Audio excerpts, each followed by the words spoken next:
Hello there, and welcome to Life Beyond Seen, where curiosity drifts slower than snowfall, and science takes the quiet path through mystery. Tonight we're travelling to a place so remote that even silence seems to echo. A world at the bottom of the planet where light itself struggles to arrive. It's a landscape of blinding white and crushing cold, yet somewhere deep beneath all that frozen stillness, an ocean moves unseen.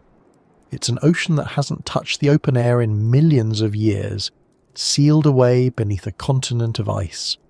And despite its isolation, or maybe because of it, this hidden sea has become one of the most unsettling puzzles in modern science. What could possibly be living under Antarctica? What secrets does a body of water untouched since the age of dinosaurs hold? And why does the idea of it, so far away, so buried, so impossibly cold, make even seasoned scientists uneasy? Before we dive beneath that frozen ceiling, I'd love to know something simple. Where are you listening from tonight? Maybe you're wrapped in a blanket somewhere warm, or maybe you can feel the winter creeping at your window. Imagine, just for a moment, what it would feel like to be surrounded not by cozy air, but by endless ice pressing from every side. Down there, beneath several kilometres of frozen weight, time feels different. Light barely matters.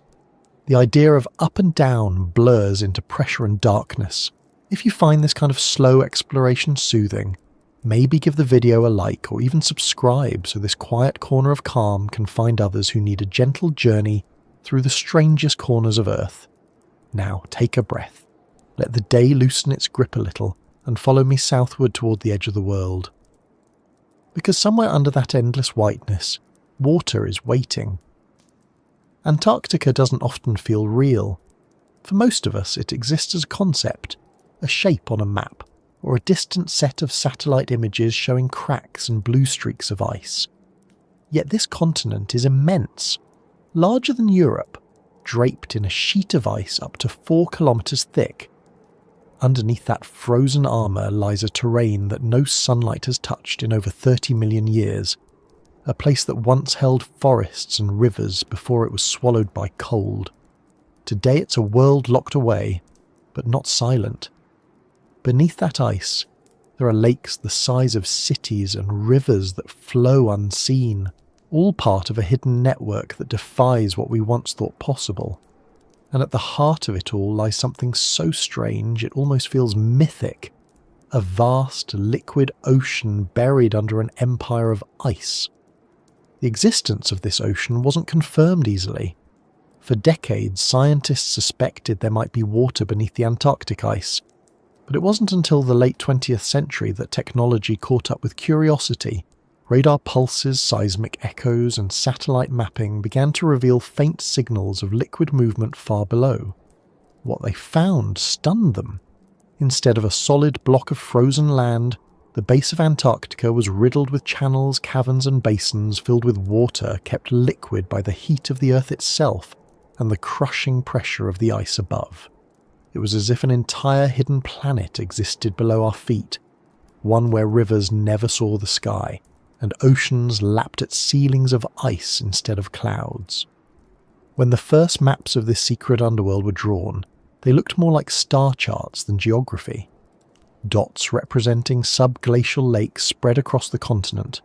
Hundreds of them, some connected by buried waterways stretching for hundreds of kilometres. One of them, Lake Vostok, lies beneath nearly 4 kilometres of ice and spans more than 200 kilometres in length. That's roughly the size of Lake Ontario, sealed away from the world since before the first humans stood upright.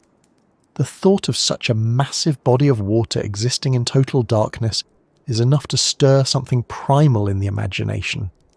Because where there's water, there's often life, and that's where fascination starts to turn into something deeper. Curiosity edged with unease. Life has a way of showing up in places we never expect. It thrives in boiling vents at the bottom of the ocean, inside acidic pools, even within radioactive waste. So the question naturally arose, could something be living beneath Antarctica too?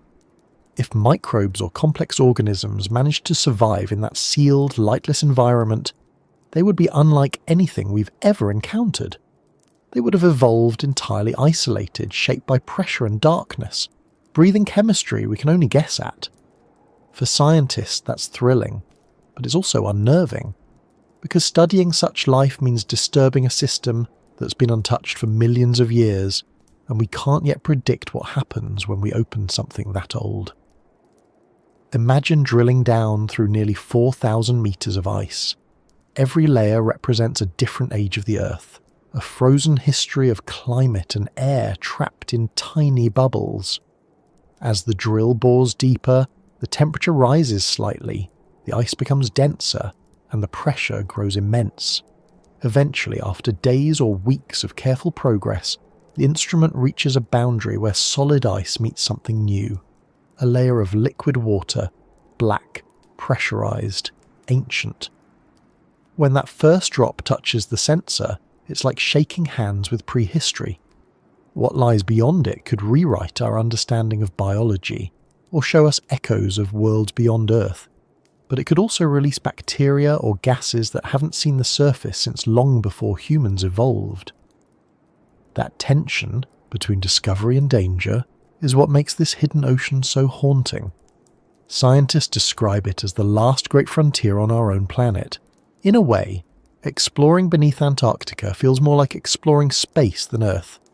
Equipment has to withstand temperatures that can freeze metal brittle, pressures that could crush submarines, and an environment so sterile that any contamination could ruin the entire mission. Even the smallest mistake, a trace of oil, a speck of foreign DNA, could alter the delicate chemistry of the lake below. So the teams who venture there prepare as if they're going to another planet. They build sealed drilling systems, sterilize every tool, wear suits designed to prevent even a single skin cell from falling into the water. When they finally pierce through the ice and send instruments down, it's not a rush of water that greets them, but a whisper of data, faint signals rising through kilometers of frozen silence. Those signals tell stories. They reveal currents beneath the ice, temperatures hovering just above freezing, traces of minerals that hint at interaction between rock and water. Some readings suggest that the hidden ocean isn't stagnant. It moves slowly, circulating like blood through the veins of the continent. This movement could carry nutrients from deep within the Earth, sustaining microbial ecosystems we've never seen. It could also link distant lakes together, forming a single, interconnected network of life beneath the ice. The more we learn, the more the line between Earth and alien world begins to blur. Because if life can thrive there, cut off from sunlight, surviving on chemical energy alone, then maybe life on other icy worlds, Europa, Enceladus, might not be so far-fetched after all. But there's another side to this story, one that feels less like wonder and more like warning. Antarctica's ice is not eternal. It moves, cracks, melts, and refreezes in cycles that shape coastlines and ocean levels across the planet. As the climate warms, that balance begins to shift. Satellite data shows parts of the ice sheet thinning faster than expected, glaciers retreating, and meltwater carving hidden tunnels through the ice. Those tunnels could eventually connect the buried ocean to the surface, releasing whatever it holds into the world above. It's a thought that keeps scientists awake even in their warm research stations, staring at data that suggests the boundaries between ancient and modern might not stay sealed forever. Part of what makes this hidden sea so mysterious is that we know just enough to be uneasy. We've seen hints of microbial DNA in samples taken from subglacial lakes, but we don't yet know what those microbes are or how they function. We've detected strange plumes of methane rising from cracks in the ice, but we're not sure if they come from geological processes or living organisms buried below. We've mapped the ice with radar and sonar, yet the images are still blurry, ghost-like outlines suggesting caverns and currents we can't fully interpret. Each discovery opens more questions than it answers, and every answer seems to whisper the same thing. There's more down there than we understand. In the quiet of Antarctic nights, when wind hammers the research stations and the temperature drops below -70, even the most rational minds admit to feeling the weight of that unknown. They're surrounded by darkness that goes on for months, working above a hidden ocean that might be teeming with unseen life. Every creak of the ice, every sudden crack or distant rumble reminds them that they're standing on a living system, slow, immense, and unpredictable. The ground beneath them is moving, shifting millimeters each day, carrying secrets that could change how we see our planet and ourselves. Yet it also feels like standing on the lid of a sealed vault, one we're only beginning to unlock. It's tempting to imagine what it looks like down there. Picture vast caverns lit only by the faint blue shimmer of bioluminescent microbes, icy walls dripping with mineral-rich water, slow currents weaving through corridors of stone and ice. Maybe there are mats of bacteria feeding on chemicals from the rock, creating strange ecosystems where sunlight has no meaning. Maybe there are tiny creatures with translucent bodies, evolved to sense heat or magnetic fields instead of light. Or maybe there's nothing at all, just water, ancient and sterile, holding the ghost of life that once was. Either way, it's a world utterly separate from ours, a parallel Earth existing in the same place but out of reach. For scientists, the fear doesn't come from monsters or myths. It comes from the realization that the boundaries we depend on, between ice and ocean, between life and death, between past and present, are thinner than we thought. The frozen ocean beneath Antarctica is a reminder that Earth still holds unknowns vast enough to humble us.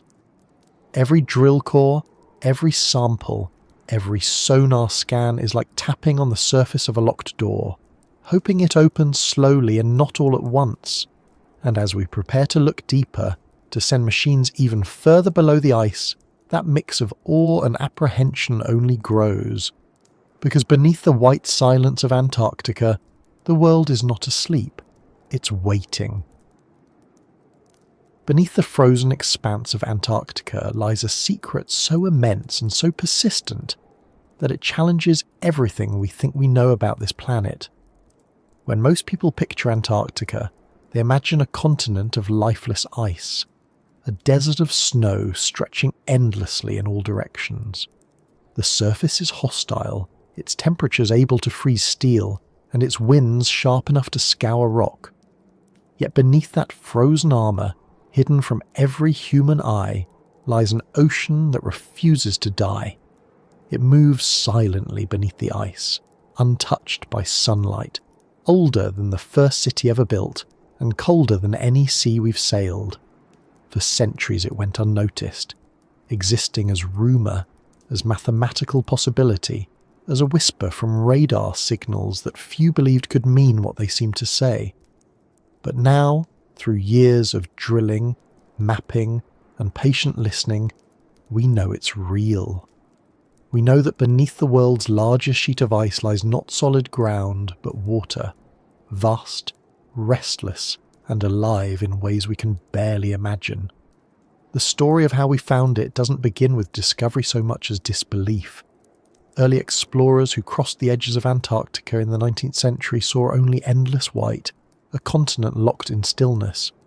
They assumed the ice went straight down to the bedrock, that the land below was frozen solid all the way through. When the first scientific expeditions arrived in the mid-20th century, their instruments told them something different. Radar waves sent through the ice sometimes bounced back in strange patterns, as if they were hitting smooth surfaces far below. At first, these reflections were dismissed as errors, the ice playing tricks on their machines, but as technology improved, the signals grew clearer. Under kilometres of compressed snow and glacial ice, there were vast flat plains that didn't belong to rock. Something was reflecting the radar perfectly, the way only liquid can. It took years to confirm what those signals meant. Researchers from the Soviet Union, the United States, and later Britain and Japan began to map the underside of the ice sheet using airborne radar. They flew back and forth across the continent, tracing the echoes.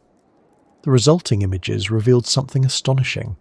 Beneath Antarctica's frozen crust lay more than 400 interconnected lakes and rivers. Some were small, barely a few kilometres across. Others stretched for hundreds of kilometres, dwarfing anything above.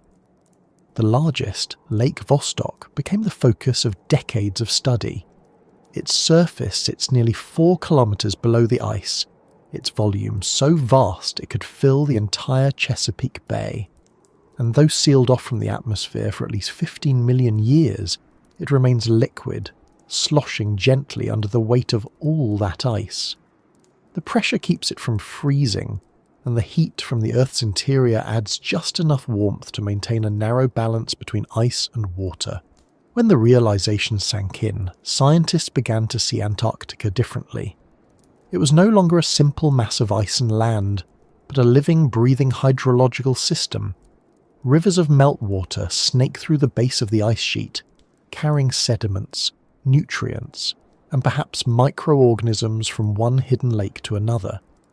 These rivers feed into larger basins, merging into subglacial seas that span entire regions.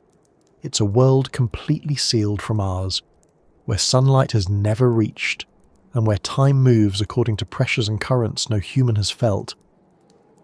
This hidden ocean system doesn't just exist in one place. It stretches across the continent like a buried network of veins, connecting the East Antarctic ice sheet to the west, pulsing with slow, invisible movement. Some of these channels may eventually drain into the Southern Ocean, releasing water that last saw the surface when giant sloths still walked the Earth. The ice above acts like a shield. It locks in heat, prevents evaporation, and creates a constant pressure that keeps the water liquid. Without that weight, the hidden lakes would quickly freeze. And yet, paradoxically, that same ice moves. It slides slowly toward the sea, bending, cracking, and reshaping the landscape below. This movement helps circulate the subglacial water, drawing fresh melt in one region and pushing older water out in another. It means the buried ocean isn't static. It's alive with change, even if we can't see it. From above, the surface of the ice appears motionless, but beneath it, rivers flow, sediments shift, and perhaps life stirs. Reaching this world, however, is a task that borders on impossible. The ice isn't just thick, it's pure, compressed to near crystalline hardness by millions of years of accumulation. Every layer represents a different age of snowfall, a frozen archive of the atmosphere stretching back almost 1 million years. Drilling through it requires precision that defies error. A single contaminated droplet from the surface could ruin an entire mission, introducing modern microbes into an ecosystem that has evolved in isolation for epochs. So scientists design their tools with the caution of surgeons. Every drill head, every pipe, every sensor is sterilized, sealed, and monitored. They use hot water drills that melt the ice rather than cut it, creating a clean path downward. It's not just engineering, it's restraint. The kind of patience required when you know one mistake could erase millions of years of untouched history. When the first probes finally reached these hidden lakes, the data they sent back seemed impossible. Temperatures just below freezing, yet liquid. Oxygen levels far higher than in surface oceans. Chemical gradients suggesting interaction with minerals from deep within the crust. And perhaps most intriguing, traces of organic material. Not proof of life, but the faint scent of it. These findings raise new questions. If the lakes beneath the ice are so rich in oxygen, why? One theory is that the enormous pressure of the ice causes microscopic bubbles of gas to dissolve into the water, creating a superoxygenated environment. That could support life. Strange, slow, microbial life adapted to eternal darkness and cold. Another possibility is that chemical reactions between water and rock at the base of the continent release energy, providing a source of fuel for living organisms that don't rely on sunlight at all. These are the same kinds of processes believed to occur on the icy moons of Jupiter and Saturn, which is why studying Antarctica's buried ocean could tell us not only about our own planet, but about life elsewhere in the universe. Still, every answer brings more unease. What exactly happens if we open these systems too far? If ancient microbes are released into the modern ocean, how will they react to our world? And how will our world react to them? Most may be harmless, long dormant, fragile under ultraviolet light. But we can't be certain. Evolution doesn't pause just because we weren't watching. Down there, in that closed ecosystem, life could have followed its own rules for millions of years. It could be built on biochemistry that diverged long ago from everything we know. When scientists collected the first samples from Lake Whillans, a smaller subglacial lake near the Ross Ice Shelf, they found microbial DNA sequences unlike any seen before. These organisms seemed to feed on minerals and gases rather than sunlight, metabolizing iron, sulfur, and ammonia in total darkness. They were alive, active, and multiplying beneath ice that had sealed them in for millennia. The revelation was both thrilling and unsettling. It meant that life doesn't just endure, it adapts, it hides, it waits. There's also the geological side of the fear. That ocean, locked beneath the ice, contains vast stores of ancient carbon and methane. If the warming climate melts the ice sheets faster than expected, that trapped gas could be released, amplifying global warming in unpredictable ways. The ocean beneath Antarctica is not just a curiosity, it's a potential trigger in the planet's climate system. Scientists have found regions where the subglacial water is under extreme pressure, pushing upward against the ice above. If one of those reservoirs bursts, it could send torrents of meltwater racing toward the coast, destabilizing glaciers and raising sea levels far more quickly than we've prepared for. It wouldn't happen overnight, but in geological terms, and even in human lifetimes, it could happen alarmingly fast. This is why the frozen ocean terrifies scientists. It's not a monster in the dark, it's a mirror showing how delicate the balance of the planet truly is. Antarctica's ice has always been a kind of time machine. The deeper you go, the further back you travel into the planet's history. The ice traps air bubbles that record ancient atmospheres, particles that reveal volcanic eruptions, and isotopes that trace the rhythm of past climates. But beneath all of that, beneath the deepest layers, lies something older still. Water that remembers an Earth without ice caps, without humans, perhaps even without mammals. When researchers analyse the chemical composition of the subglacial water, they find signs of long isolation. The ratios of oxygen and hydrogen differ subtly from those in modern seawater, hinting at a separation lasting tens of millions of years. It's as if the hidden ocean is a message in a bottle, sealed and buried by time itself, carrying stories from a world before our own. Yet even as we uncover those stories, we can't help but notice how fragile the present one is. The same warming that allows us to study these hidden places also threatens to destroy them. The radar maps showing the shape of the subglacial lakes also reveal thinning ice above them. Some areas that were once stable are now melting from below, as warm ocean currents creep under the ice shelves and accelerate the loss. The hidden rivers that once flowed slowly beneath the ice are speeding up, carrying heat deeper into the continent. In the short term, this gives scientists new opportunities to study the subglacial ocean as meltwater pathways open naturally. But in the long term, it could mean the end of this ancient world. If the ice collapses entirely, the buried lakes will merge with the open ocean, releasing whatever they've held for eons. The line between ancient and modern will blur until there's no distinction left. For now, though, the frozen ocean remains sealed. Its surface, if we can call it that, is a ceiling of ice under unimaginable pressure. The water moves slowly, guided by gradients measured in millimeters per year. In some places it flows uphill, forced by the weight of glaciers. In others, it pools quietly in depressions, forming isolated basins where chemistry takes its own course. The darkness is complete.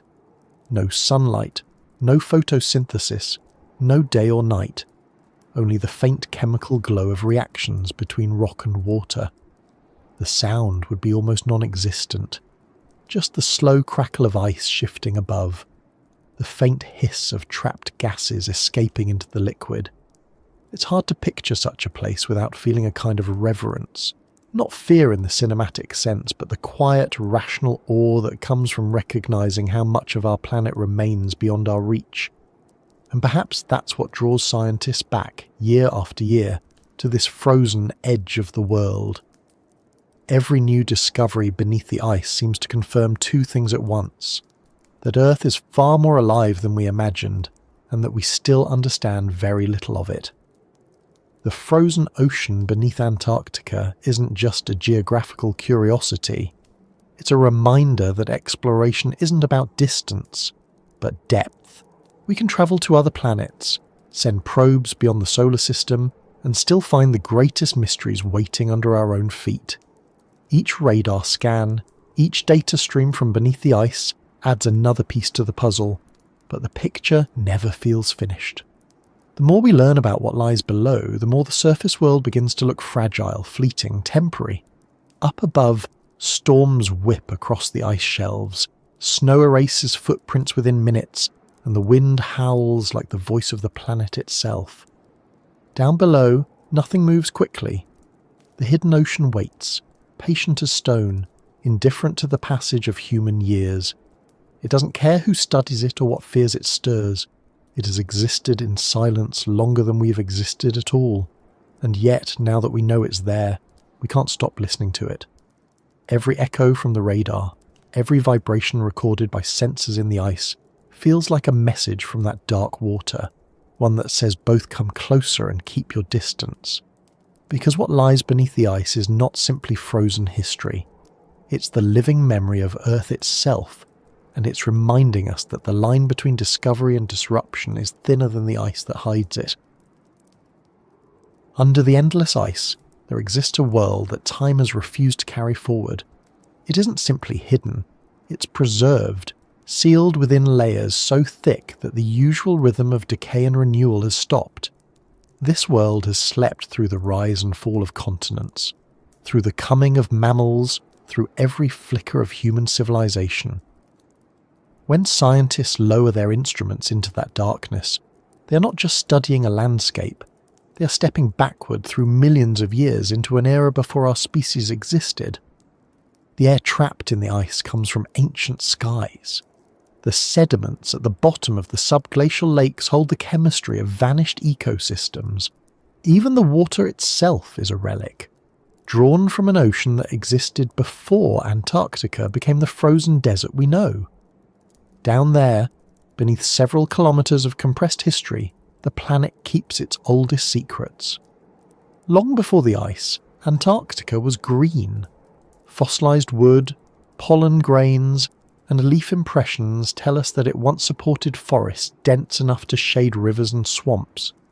Dinosaurs walked there. Primitive mammals scurried under ferns, and the air was mild. Around 34 million years ago, continental drift pushed the landmass into its current position at the South Pole. Ocean currents shifted, and global temperatures fell. Ice began to spread, slow but unstoppable, smothering valleys and plains. The forests disappeared under snow, the rivers froze, and the continent transformed into the reflective shield that now regulates much of Earth's climate. The buried ocean beneath that ice is a remnant of the last liquid water that remained as the cold deepened. It's as if the planet tucked one piece of its warm past away, preserving it under a blanket of frozen time.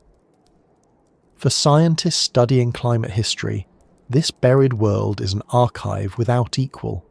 The ice sheet itself contains annual layers of snowfall compressed into solid memory. But below that, in the sediments at the bottom of the subglacial lakes, lies the record of what came before.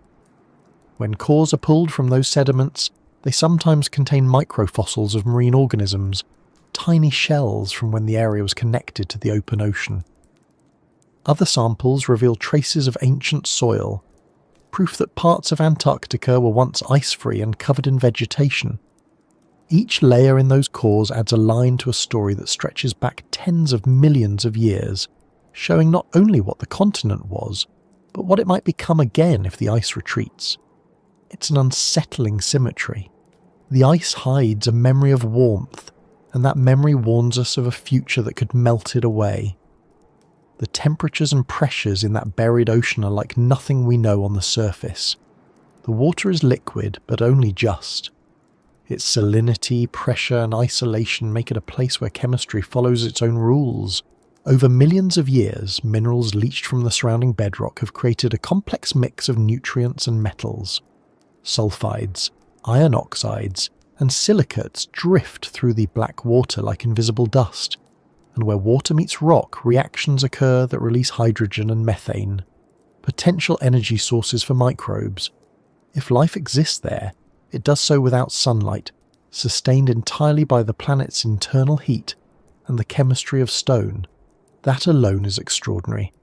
Life powered not by the sky, but by the slow breath of the earth itself. The organisms that might inhabit this world would not resemble anything we know. On the surface, life evolved under the constant influence of light and atmosphere.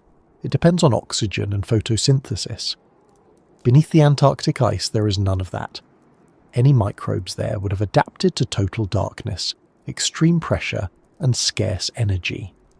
Some scientists suspect they might metabolize iron or sulfur instead of oxygen, converting the chemical energy of minerals into life.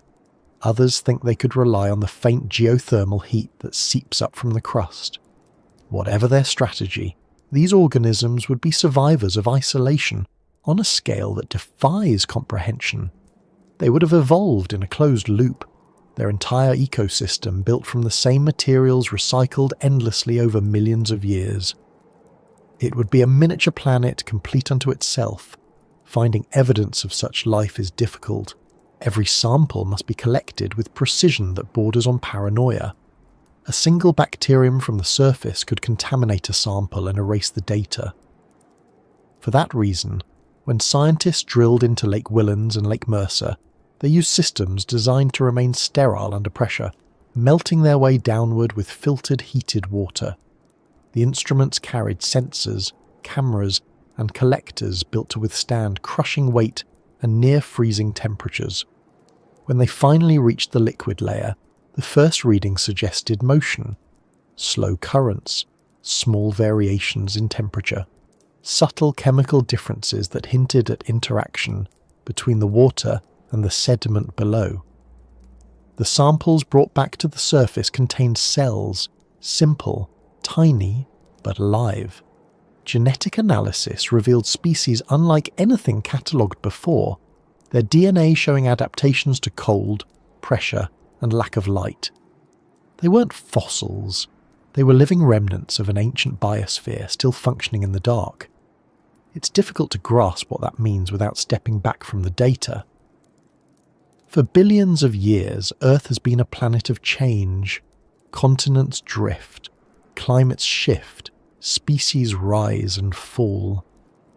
Yet here is a pocket of water that has remained cut off through all of it, sustaining a living system that never saw the sun rise.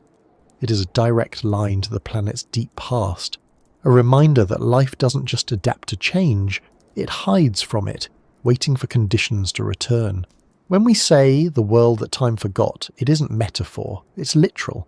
The laws of evolution, decay, and extinction slow almost to nothing there. The creatures that survive under the ice are living in a time capsule, one that has drifted through eras while the rest of the planet moved on. The sediments at the base of the subglacial lakes tell an equally haunting story. They show layers of deposition that alternate between organic-rich mud and sterile mineral silt. Those layers may correspond to cycles of glacial advance and retreat, each representing a different climate regime. Some of the organic material appears to have been laid down by microorganisms that flourished when the ice thinned, suggesting that even small changes in temperature above can ripple through the buried ecosystem below. It hints that this world, while ancient, is not entirely disconnected. The ice above may seem immovable, but it breathes in its own slow rhythm, and the hidden ocean responds. This interplay between the frozen and the fluid creates a dynamic balance, a dialogue between surface and depth that has been going on for longer than humans have had language. When scientists model these interactions, they find something unsettling. The subglacial hydrological system can influence the movement of the entire ice sheet. If the water pressure increases in one region, it can lubricate the base of the glacier, accelerating its flow toward the sea. That means the ancient ocean below doesn't just record the past, it can shape the future. A pulse of meltwater deep beneath the ice can set off cascades of motion that eventually affect sea levels thousands of kilometers away. The forgotten world isn't dead, it's active, its slow cycles connected to the systems that govern the planet's climate. That's part of what makes it so unnerving. It's both ancient and alive, both sealed and powerful. The fear that accompanies this knowledge is not cinematic. It's quiet and persistent, a recognition that we are dealing with forces that don't care about our sense of time or control. Beneath Antarctica, processes unfold over millennia. The microbes that live there may divide once every few years. The chemical reactions that sustain them might take centuries to complete a single cycle. Yet these sluggish rhythms are part of the same planet that spins day and night for us. They're reminders that time on Earth is not uniform. It stretches and contracts depending on where you stand. Above the ice, a human life passes in moments. Below it, life measures itself in epochs. Some researchers call these subglacial environments analogues for extraterrestrial oceans. The icy moons of Jupiter and Saturn, Europa and Enceladus, are thought to have similar conditions. Thick ice crusts covering global oceans kept liquid by internal heat. The discoveries in Antarctica give scientists a model for what those alien seas might contain.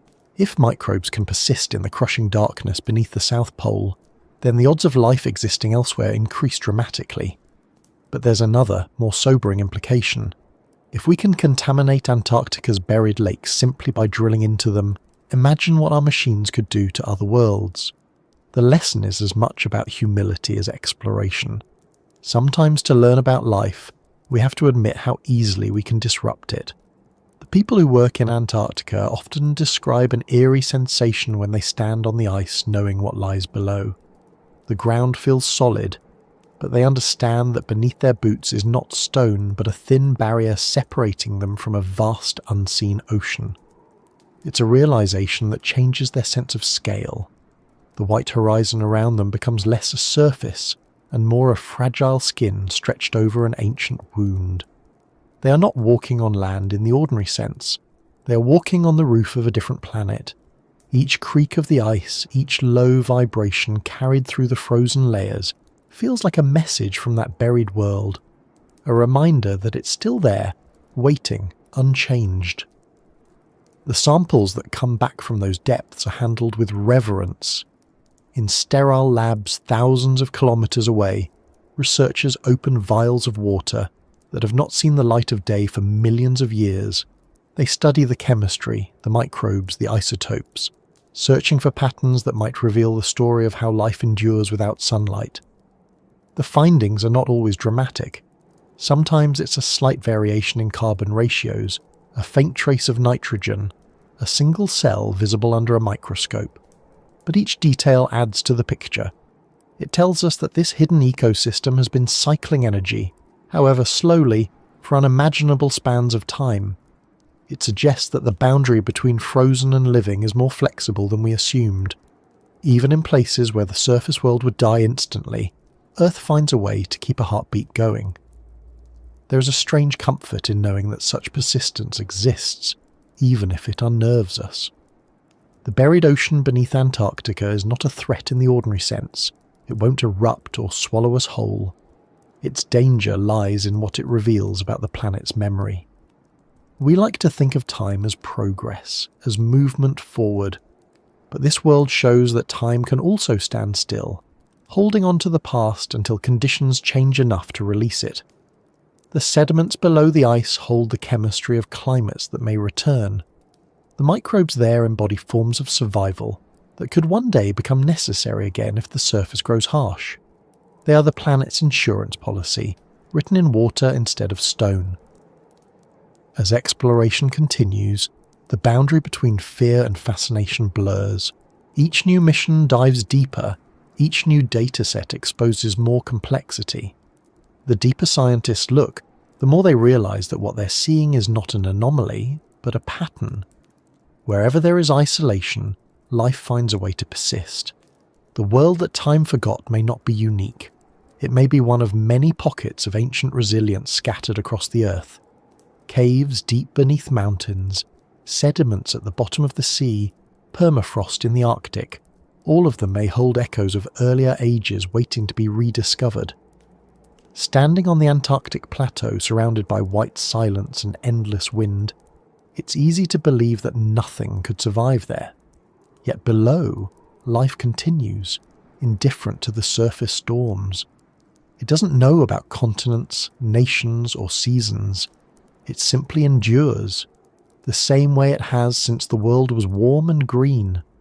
That endurance carries a kind of gravity, a quiet reminder that the planet is larger and older than any of our fears. When scientists speak of the world beneath the ice, their voices often soften. They know they're describing something that defies ordinary time, a piece of Earth that has refused to join the rest of history. It waits, as it always has, in the dark, patient and unchanged, until the ice above it moves again. And as they pack their instruments and prepare to return to the surface, they know that what lies below isn't finished speaking. It's only pausing, as it has for millions of years, before the next slow word in its conversation with the planet. Under all that pressure and silence, there is movement. It isn't fast or loud, but it's constant, the slow chemistry of survival taking place in a realm where sunlight has never reached. When scientists lower sensors into the hidden lakes beneath Antarctica, they aren't just measuring water temperature or salinity. They are listening for the faint signs of life, a shift in carbon levels, a trace of methane, a flicker of fluorescence under a microscope. Any of these could mean that something is alive down there, breathing without air, feeding without light, carrying out the daily work of existence in a place where days and nights don't exist. To stand on the surface above such a world is to feel a kind of double vision. One half frozen in the familiar white desert, the other trying to imagine a liquid darkness alive with unseen organisms. That tension between emptiness and abundance, between death and persistence, is what draws scientists deeper into the study of life in the dark below. The first samples pulled from subglacial lakes looked almost sterile.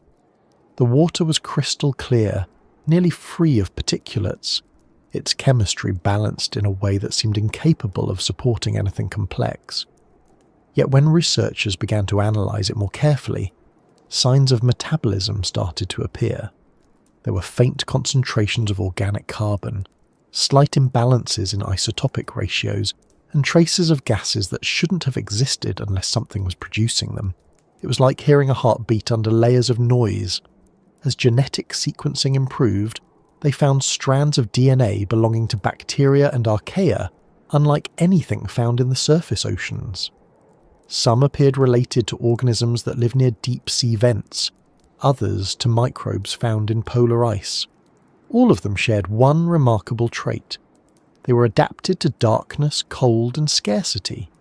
To survive in such a place, life has to make energy from what little is available. On the surface, sunlight drives photosynthesis, which forms the base of most ecosystems. In the darkness below Antarctica, energy must come from chemistry alone. Microbes there rely on chemosynthesis, a process that uses chemical reactions between minerals and water to produce food. In some parts of the subglacial ocean, iron and sulfur compounds react with oxygen to release energy. In others, hydrogen and methane provide the fuel. These reactions are slow, but steady. They support microbial colonies that can persist for thousands of years without any new input of energy from above. Each cell divides rarely, maybe once in a decade, but because the environment never changes, there's no rush. Evolution slows to a crawl.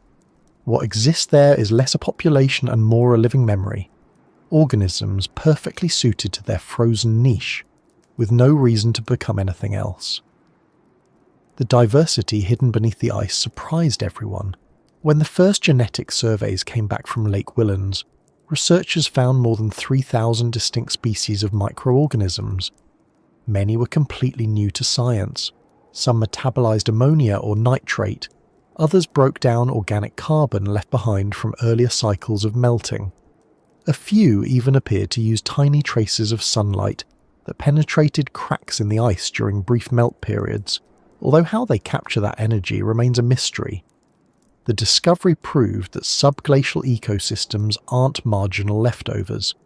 They are fully functioning biospheres, connected through subterranean waterways that move microbes from one lake to another over geological timescales. In other words, beneath Antarctica there is not one isolated pocket of life, but a continent-wide network, slow, invisible, but very much alive. Understanding how these organisms persist tells us a great deal about the resilience of life itself. At near-freezing temperatures, biochemical reactions occur so slowly that most cells would be unable to function. To adapt, the microbes produce special proteins and antifreeze compounds that keep their enzymes flexible. Their membranes are rich in unsaturated fats that remain fluid in the cold. Some produce slime-like coatings that protect them from the crushing pressure. Others enter dormant states, repairing themselves only occasionally before returning to stasis. It's as if they have learned to live on the edge of non-existence, maintaining just enough activity to stay viable. The energy budgets of these organisms are so low that, on paper, they shouldn't be alive at all, and yet they are. Every analysis confirms it. Metabolism continues, however slowly, even after millions of years in darkness. There's an eerie beauty to that idea. While surface ecosystems rise and fall with the seasons, the subglacial world remains steady. There is no day or night, no winter or summer, only the quiet pulse of chemical reactions ticking away at the pace of minerals dissolving in water. If you could descend into one of those lakes, you would find an environment almost entirely still. The temperature would hover just below zero. The water would be heavy, dense, and silent. Sediment would accumulate grain by grain at the bottom, trapping whatever falls from the water column above. Flakes of bacterial colonies, bits of organic residue, traces of ancient rock. And somewhere in that sediment cells would drift slowly, feeding, dividing, or waiting. It's not the kind of life that moves or hunts or builds, but it's life all the same, and it's doing what life has always done, persisting against indifference. Some scientists call these organisms extremophiles, but that word doesn't quite capture their situation.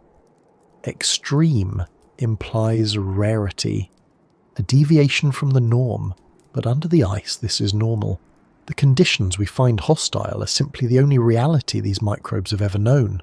To them, warmth and light would be fatal. They are tuned to the pressure and chemistry of their world as precisely as surface life is tuned to ours. That realization reshapes how we think about habitability. It means that life doesn't need what we consider comfort. It only needs stability, a reliable source of energy, and time. Lots of time. The frozen ocean beneath Antarctica offers all three in abundance. The connection between these hidden ecosystems and the surface world is fragile but real. Every few thousand years, glacial cycles cause parts of the ice sheet to thin, allowing meltwater from above to seep down into the lakes. That water carries oxygen and minerals, briefly refreshing the system. At other times, geothermal heat from below causes portions of the ice base to melt, releasing nutrients from the rock. In this way, the subglacial ocean breathes in slow motion, a single cycle taking millennia to complete. The microbes respond to these rare pulses of change, blooming slightly, multiplying for a few generations before settling back into dormancy. It's the most patient form of life imaginable, one that measures opportunity not in moments but in epochs. For researchers studying astrobiology, these findings have profound implications. The hidden ocean beneath Antarctica is the best analogue we have for extraterrestrial environments that might harbour life. On Jupiter's moon Europa, for instance, A thick shell of ice covers a global ocean warmed by tidal forces. Saturn's moon Enceladus has geysers that shoot plumes of water vapour into space, suggesting a similar ocean below. If microbial life can exist under Antarctica's ice, isolated for millions of years, then it could also exist on those distant worlds. Studying our planet's subglacial ecosystems becomes a rehearsal for searching beyond Earth. The same instruments designed to probe Lake Vostok or Lake Mercer could one day drill into the ice of Europa. The same caution against contamination will apply, because once again we'll be approaching a system that may have survived in isolation since long before we arrived to study it. Yet even as the scientific potential expands, so does the unease. The more we learn about life beneath the ice, the more we realise how easily it could be disrupted. A single, careless experiment could introduce modern microbes into an environment that hasn't encountered them before. Changes in climate could alter the delicate balance of temperature and pressure that keeps the lakes sealed. If melting accelerates, these hidden ecosystems could be exposed to sunlight for the first time in millions of years. What would happen then is anyone's guess. The oxygen-rich water might react violently with surface chemicals, releasing gases or triggering blooms of bacteria that have no predators. The buried ocean might awaken in ways we can't predict, and whatever equilibrium it maintained in darkness could collapse. For the scientists who work there, this tension is always present. They are driven by curiosity but guided by caution, aware that every core sample taken from the ice, or droplet of water collected from below, is part of a world that doesn't belong to us. When they describe their findings, their language is careful, even humble. They speak not of conquest or discovery, but of encounter. To meet life in the dark below is to confront the vastness of biology's possibilities, to realise that what we see on the surface is only one expression of something much larger. The microbes under the ice are not anomalies, they are proof that the planet's capacity for life is far broader than our own experience of it. There are still many questions left unanswered. How did these organisms get there in the first place? Were they trapped when the continent froze, or did they evolve independently after isolation? How do they repair DNA damage without light-driven enzymes? What limits their population growth? Each expedition adds fragments of data, but the full picture remains out of reach. Some researchers think the subglacial ecosystems are ancient descendants of marine microbes, adapted gradually as Antarctica froze. Others suspect they may have been carried downward by meltwater during warmer periods, then sealed in place as the ice thickened. Either way, the result is a living link between Earth's past and present, an unbroken chain of existence stretching across deep time. Standing above that world, it's hard not to feel small. The wind howls, the snow blinds, and somewhere kilometres below, cells are dividing slowly in the dark, oblivious to the storms overhead. Their persistence makes our own achievements seem brief. The civilizations we build, the technologies we invent, even the instruments we use to find them, all of it will vanish long before their quiet metabolism stops. They are the real survivors of this planet, older than any lineage we claim, indifferent to everything but the conditions that allow them to keep living. That's the kind of thought that humbles even the most confident mind. We like to think of ourselves as masters of the earth, but beneath our feet, the simplest organisms remind us that the planet belongs to those who can endure it longest. As research continues, the boundaries of that endurance keep expanding. New drilling sites are being planned deeper inland, where radar has detected even larger bodies of subglacial water. Autonomous underwater vehicles are being developed to explore them directly, equipped with cameras and chemical sensors capable of operating for months in total darkness. Each new mission brings the possibility of encountering something unexpected, a new metabolic pathway, a new chemical signature, perhaps even multicellular life adapted to the crushing cold. It's not impossible. In the Arctic, scientists have found small worms and crustaceans living within glacial ice itself.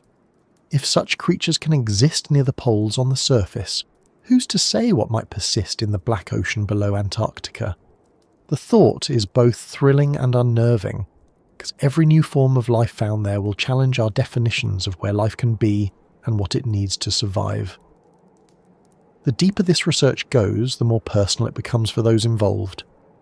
To spend months in the isolation of Antarctica, drilling into ice that predates humanity, knowing that the reward might be a few drops of water containing unseen life, is to experience a unique kind of perspective. It strips away the noise of the surface world. Down there, it's just you, the ice, and the knowledge that something beneath it is living its own slow, separate existence. When the instruments are pulled back to the surface and the samples are secured, there's often a moment of silence. Not celebration, but respect. Because what's been touched is not just a sample of water, it's a glimpse into the persistence of life itself, a life that doesn't depend on our world at all. If you listen carefully to the data, to the quiet pulse of readings coming up through the ice, you can almost hear that other world breathing. Not loudly, not urgently, but steadily. It has been breathing since long before we arrived, and it will keep breathing long after we're gone. In that sense, the life in the dark below isn't a mystery to be solved. It's a reminder that the universe is full of endurance, that life finds ways to persist even in the absence of light, and that beneath the surface of certainty there is always another layer waiting to be discovered. Beneath the frozen mass of Antarctica, rivers run where no eyes can see them. They don't glitter, they don't roar, and they never meet the sky. Instead, they carve their way through darkness, slipping silently between rock and ice, connecting distant lakes and hidden seas into one vast secret circulation system. These are the hidden rivers of ice, the quiet plumbing of the frozen continent, the veins through which its buried ocean breathes. For years, even the idea of moving water under that much pressure seemed impossible. Ice should be solid, immovable, eternal. But as instruments grew more sensitive and satellites began to map the slightest variations in the surface, scientists realized the truth. The ice sheet is alive with motion, and beneath it, water flows constantly, shaping the land in ways we're only beginning to understand. At first glance, Antarctica appears lifeless, a perfect symbol of stillness. The winds whip across its plains, sculpting ridges of snow that look frozen in time. Yet from above, satellites have detected subtle patterns, shallow depressions that form and vanish over the course of years, regions where the ice seems to sag and then rise again. These changes are not random. They mark the slow filling and draining of subglacial lakes connected by narrow channels of meltwater.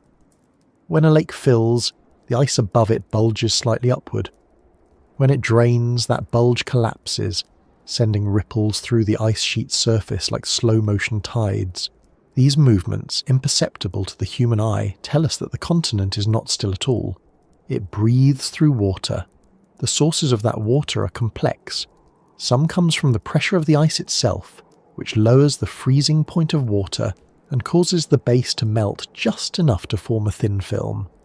Some comes from geothermal heat leaking upward from the Earth's crust, providing a steady trickle of warmth that prevents total freezing. And some, more recently, comes from surface melt, a symptom of a warming climate that percolates downward through cracks and crevasses until it reaches the base.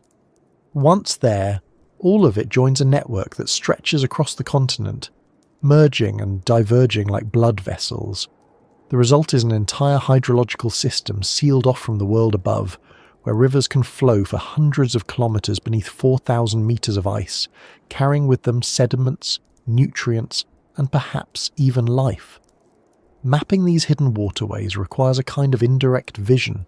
Scientists rely on radar that can penetrate the ice, on seismic vibrations that echo through the ground, and on satellites that detect minute changes in gravity. Each method reveals a different piece of the puzzle.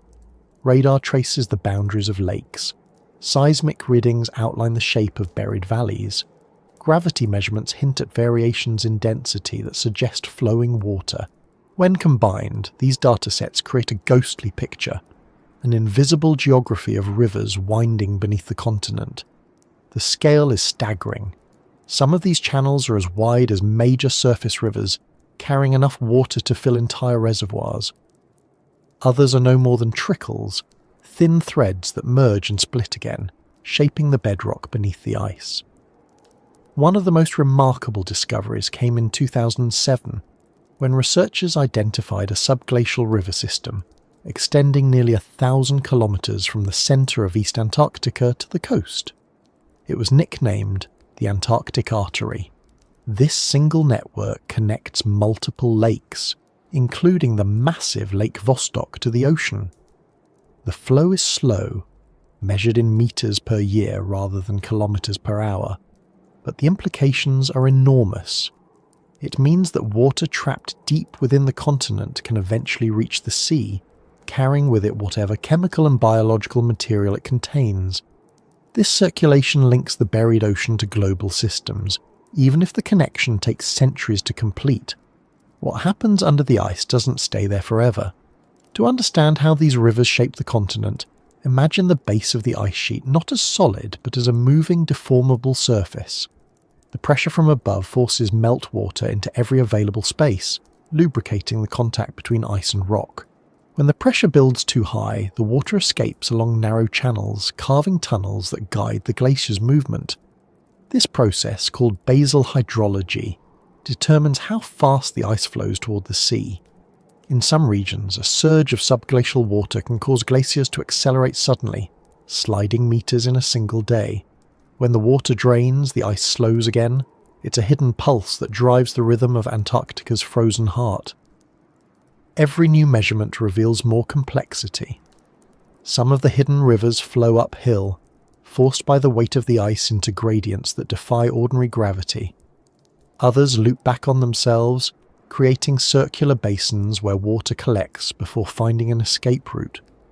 In some places, geothermal hotspots beneath the ice create pockets of warm water that feed nearby lakes, sustaining them through periods when other areas freeze. The entire system operates like an underground ocean current, slow, interconnected, and surprisingly dynamic.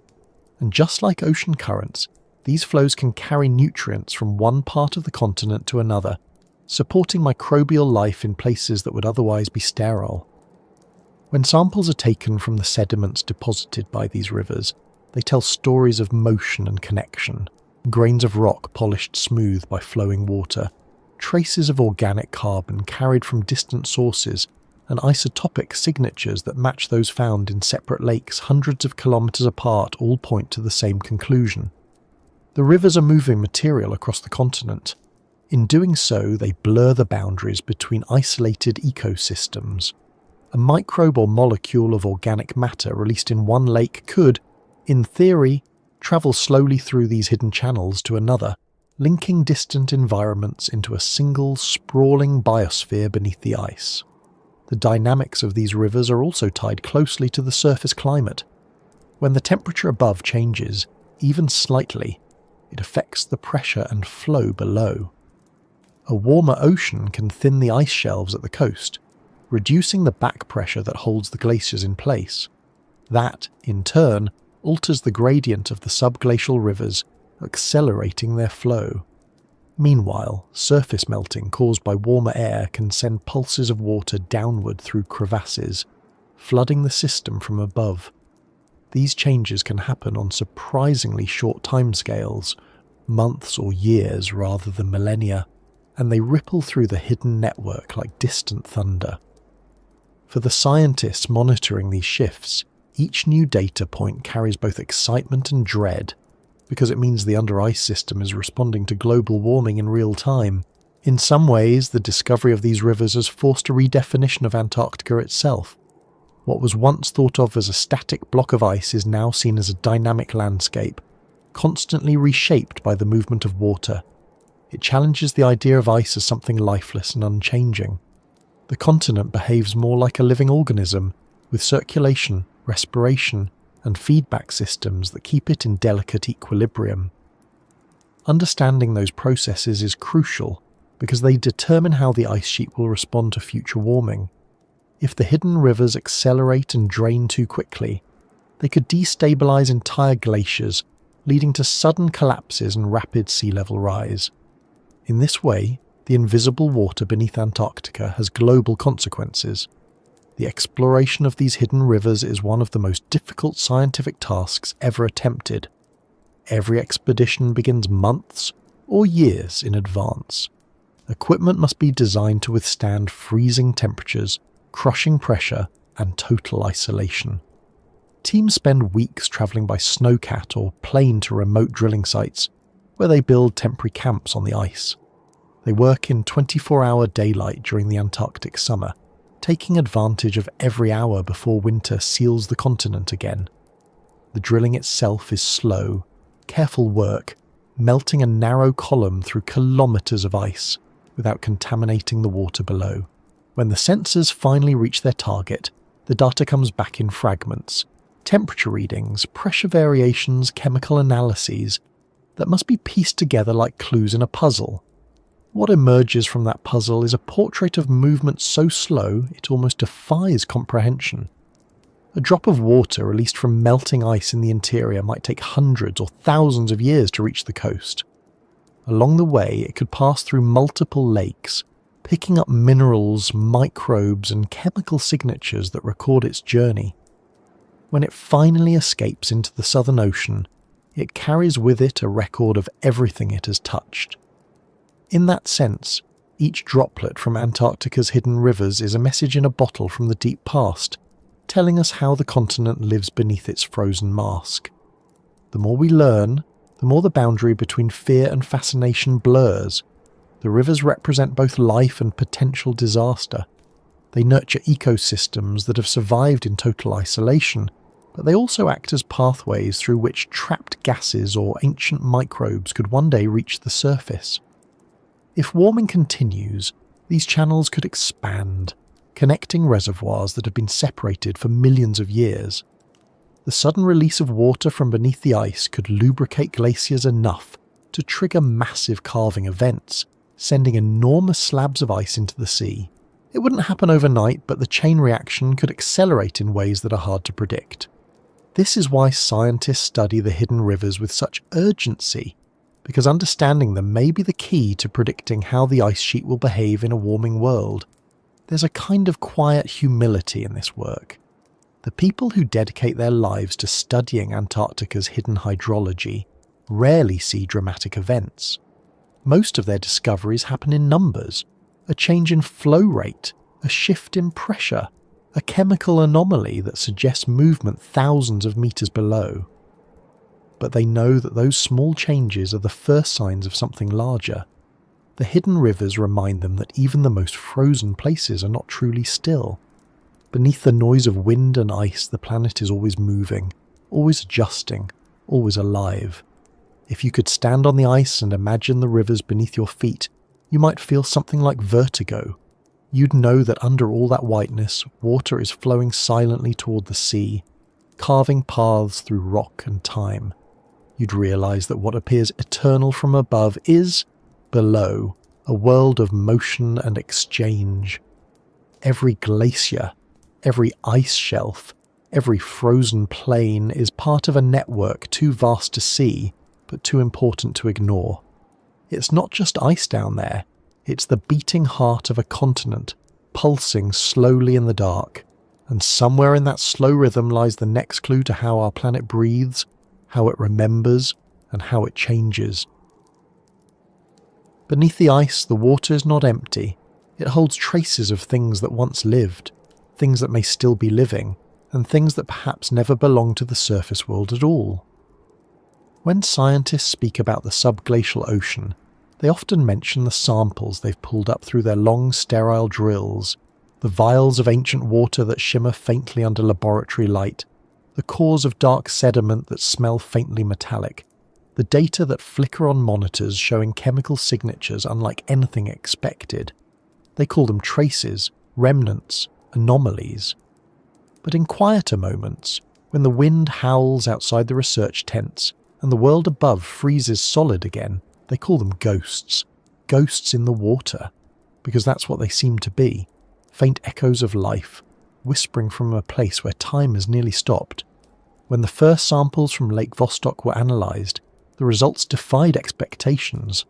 The water, retrieved through layers of ice that had been sealed for at least 15 million years, contained fragments of DNA. Not one or two, but thousands. Some belonged to bacteria, some to archaea, some to small multicellular organisms that shouldn't have survived there at all. Many of these sequences were close to known species found in ocean sediments or hydrothermal vents, but others matched nothing in any genetic database. The scientists were cautious. Contamination from drilling was a possibility, and the purity of the samples had to be proven beyond doubt. But even after rigorous testing, some fragments remained unexplainable. They were too different, too distinct, as if they came from lineages that diverged from known life millions of years ago and evolved alone beneath the ice. To most people, fragments of DNA might not sound like much, but in the context of a sealed ecosystem, they are astonishing. Each strand is a record of something that once lived and metabolized, something that replicated its genes and left traces of itself behind. In an environment where light never penetrates, where temperatures hover below freezing and pressure could crush a submarine, these traces mean that life once found a way to exist, and perhaps still does. The sediments at the bottom of the subglacial lakes are rich with these signatures. They are layers upon layers of biological residue, compressed and preserved by the weight of the ice. When samples are warmed and analysed, the ghost signals flicker again, showing patterns of carbon isotopes consistent with metabolic activity. It's as if the organisms are still there, barely dormant, waiting for the slightest change to awaken them. In 2013, a team drilling into Lake Whillans found something more direct. They retrieved samples containing living cells, not fossils, not fragments, but living microorganisms capable of metabolism. Under the microscope, these cells glowed faintly when stained with fluorescent markers, proof that they were alive. Their DNA revealed thousands of species, including some that fed on ammonium, others that oxidized iron, and still others that produced methane as a byproduct of their metabolism. The water was oxygen-poor, dark and cold, yet these microbes formed a functioning ecosystem. They recycled carbon and nitrogen, building a food web entirely independent of sunlight. It was the first direct confirmation that life exists beneath the Antarctic ice, and it changed everything. The buried ocean was not a tomb. It was a cryptic biosphere, slow, ancient, and hauntingly active. But not all of the evidence fits so neatly into the framework of living biology. In some samples, researchers have found microscopic structures that resemble cells, but behave differently under analysis. They stain irregularly, their membranes are unusually thick, and they don't seem to contain the same proportions of organic compounds as known organisms. Some are coated in mineral films, as if biology and geology have fused together. Under electron microscopes, they look like the imprints of life. Shells without inhabitants, outlines left behind by processes we don't fully understand. They may be mineral precipitates that coincidentally mimic cell shapes, or they may represent ancient life forms whose chemistry diverged from ours long ago. Either explanation is unsettling. If they are non-living, it means that geology can imitate biology more convincingly than we thought. If they're living, or were, it means that life can take forms we barely recognize. These ghost forms appear alongside chemical anomalies that make the story even stranger. In the subglacial sediments, concentrations of methane are often far higher than expected. Methane can be produced by living organisms, but it can also arise from purely chemical reactions between water and rock under pressure. The isotopic ratios suggest both processes are occurring, overlapping in ways that are hard to disentangle. Some of the methane appears ancient, trapped in the sediment since before the continent froze. Some seems to be produced continuously. When scientists release these gases in the lab, they sometimes detect traces of carbon compounds that don't fit neatly into known biological pathways. It's as if the chemistry of the deep ice has been experimenting in isolation for millions of years, generating molecules that blur the line between organic and inorganic. The more the data accumulate, the more Antarctica's buried ocean begins to resemble a natural laboratory for prebiotic chemistry, the kind of environment that might have existed on the early Earth before life as we know it began. In that sense, the ghosts in the water aren't just echoes of the past. They may be glimpses of the process that first gave rise to life. The combination of pressure, heat, and mineral-rich water could have created conditions favourable to the formation of complex molecules, even primitive cells. If that's true, then the subglacial lakes are not only preserving ancient biology, they are reenacting its origins. The same processes that operate in the darkness beneath Antarctica might once have sparked life in the primordial oceans and could still be at work today, quietly repeating that experiment in the dark. Yet for all the fascination this brings, there is unease in every discovery. Every new drill hole, every new analysis carries the risk of disturbing something that has remained undisturbed for millions of years. Scientists have to balance their curiosity with restraint. They know that their presence changes the environment, even in small ways. Heat from the drills, trace chemicals from the equipment, microscopic particles of modern DNA. Any of these could alter the delicate chemistry of the subglacial water. The very act of looking risks erasing what is being observed. For that reason, many research programs now use autonomous instruments that can sample and test without breaching the sealed ecosystems. They record data remotely, transmitting it through fibre optic cables, leaving the water untouched. It's a compromise between knowledge and preservation, an acknowledgement that some ghosts are better left undisturbed.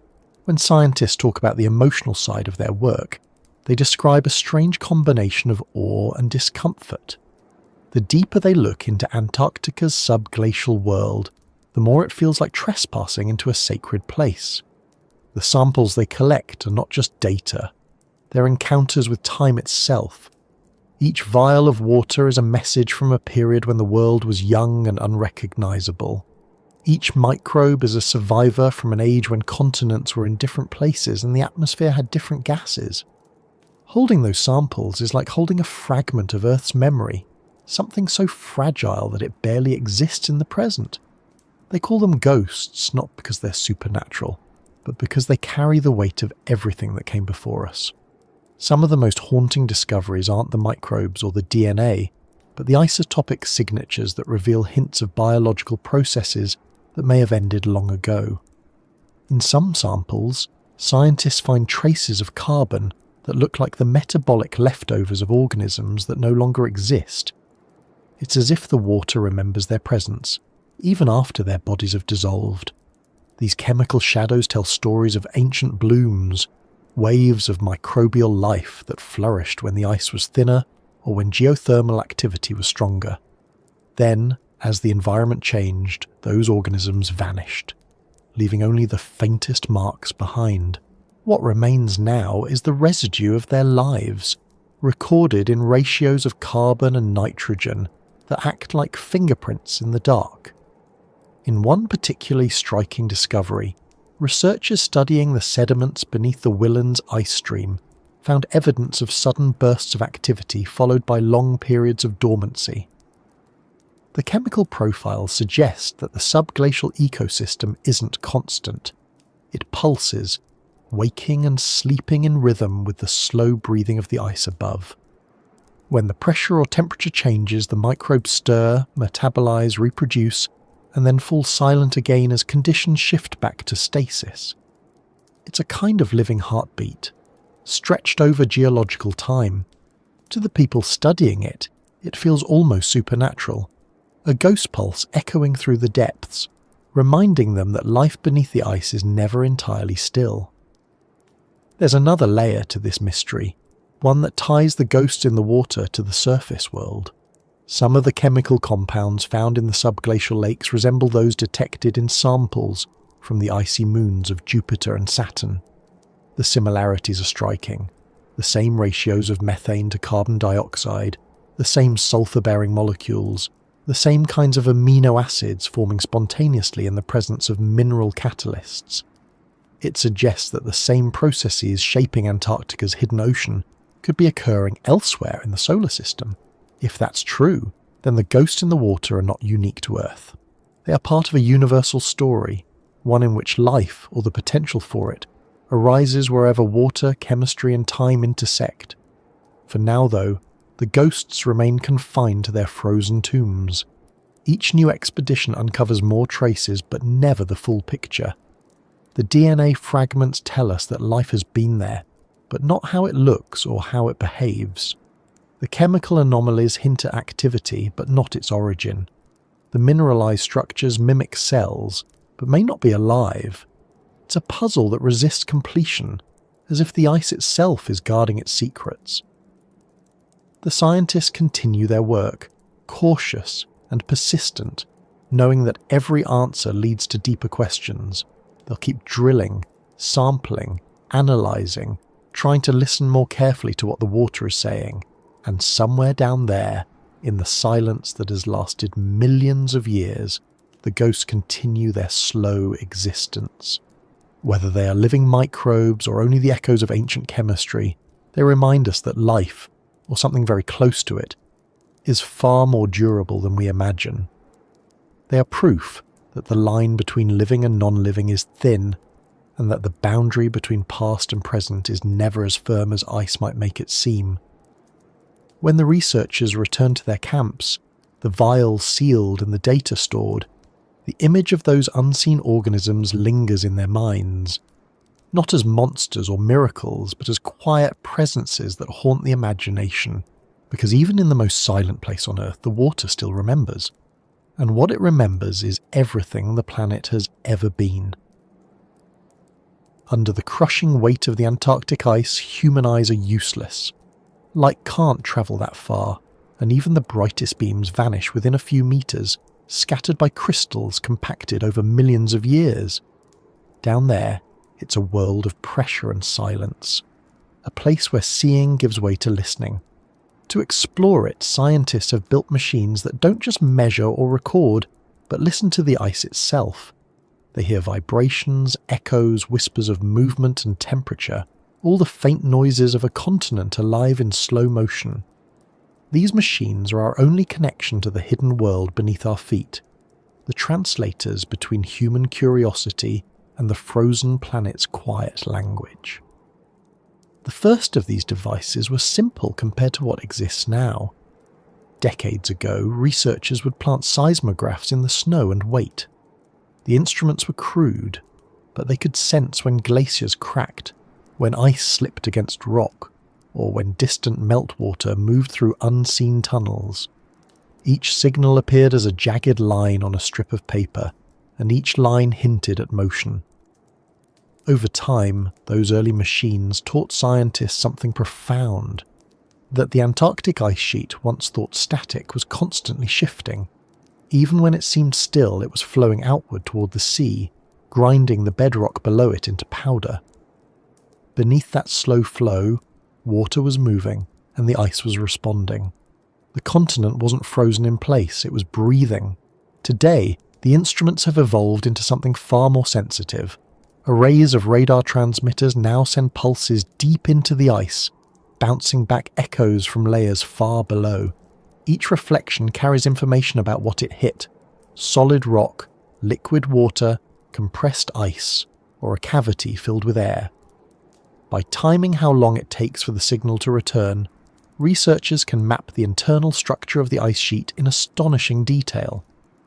These maps look nothing like landscapes. They're more like medical scans, showing the cross-section of a patient so vast that it covers an entire continent. And in those ghostly layers, the radar reveals rivers, lakes, and deep troughs where the hidden ocean moves. The machines, in a sense, are eavesdropping on the conversations between ice and water. But not all of the listening happens from above. Some of the most remarkable instruments are the ones that operate within the ice itself. Autonomous probes that melt their way downward, carrying sensors, microphones, and cameras. These machines are designed to survive in the most unforgiving environment on Earth. They must withstand temperatures that can plunge below -80 degrees Celsius at the surface, and pressures that could crush steel once they reach the depths. They must also remain sterile, ensuring that nothing living from the surface contaminates the world below. Once deployed, they descend slowly, using jets of heated water or electrical coils to melt a narrow tunnel. As they move, they record data continuously: temperature gradients, acoustic signals, salinity, even faint chemical traces of life. Some of them never return. They melt their way down until the ice closes behind them, entombing them forever, silent witnesses left behind in the frozen dark. The technology behind these instruments is a blend of ingenuity and restraint. Every wire, every sensor, every power source must be designed for precision and longevity. Batteries freeze, circuits crack, and cables snap under tension, so the engineers who build them have to anticipate every failure before it happens. They use materials that can flex under pressure, coatings that resist freezing, and signal systems that transmit through kilometers of ice without distortion. The machines aren't built to conquer the environment, they're built to endure it. They must blend in, move slowly, and disturb nothing. They are guests in a world that never invited them. Some of the listening devices don't measure sound in the ordinary sense at all. They detect vibrations, the subsonic tremors caused by moving water, shifting glaciers, or fracturing ice. These signals are below the range of human hearing, but when sped up and converted into audio, they produce eerie tones, creaks, moans, distant booms that echo through the frozen continent. Scientists play these sounds back in laboratories thousands of kilometers away, listening to what the ice has to say. Each tone represents movement, a glacier sliding over bedrock, a lake draining beneath the surface, or the slow cracking of ice under stress. It's not just data, it's the sound of a planet adjusting itself. One of the most haunting aspects of these recordings is their rhythm. The ice doesn't move randomly, it pulses. There are patterns to the vibrations, cycles that correspond to tides, temperature shifts, and even the position of the moon. The subglacial rivers seem to swell and recede in response to the lunar pull, as if the hidden ocean beneath Antarctica has its own tide, one that echoes the heartbeat of the planet. The machines that record these rhythms have revealed something astonishing. Antarctica's buried waters are not isolated at all. They're connected both to one another and to the larger systems that govern Earth's climate. Every vibration, every subtle tremor is a reminder that what happens in the dark below influences the world above. To capture these signals, scientists often rely on arrays of sensors spaced across vast distances. They listen for synchronized echoes, a pattern detected in one location that matches another far away. These correlations allow them to trace the paths of subglacial rivers, to identify where water pools and where it drains. The data are fed into computer models that simulate how the ice flows and melts.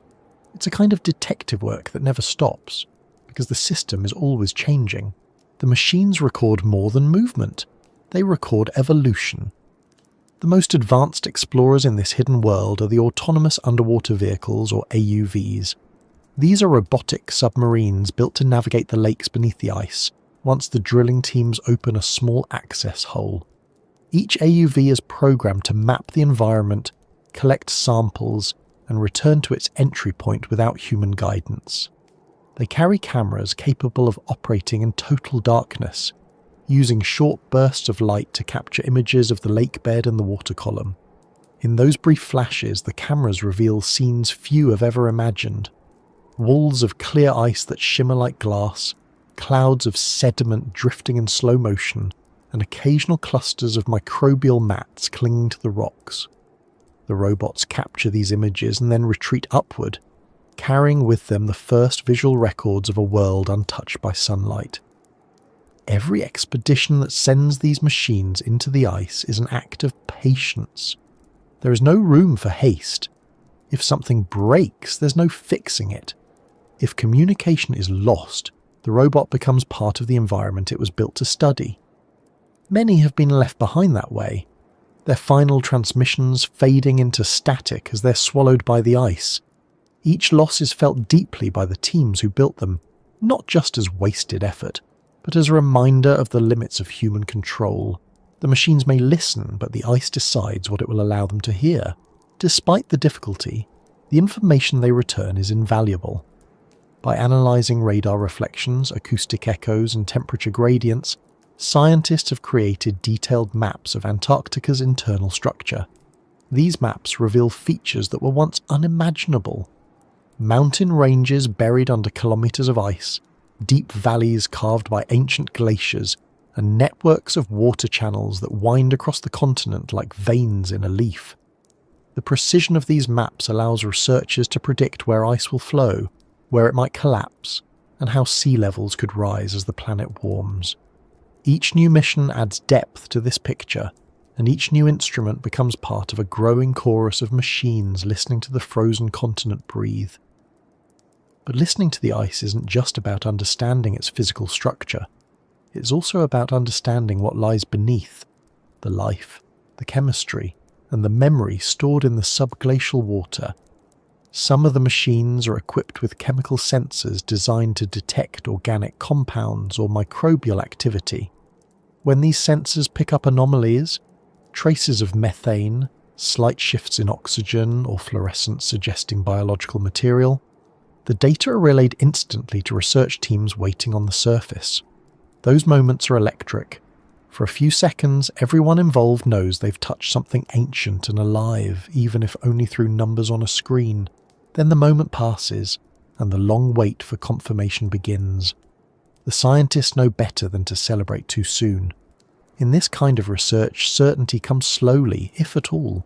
There's something poetic about the idea of machines that listen instead of see. They reflect a kind of humility, an acknowledgement that not all environments will yield to human eyes. We build instruments to extend our senses, to perceive the imperceptible, but even those instruments must adapt to the rules of the world they enter.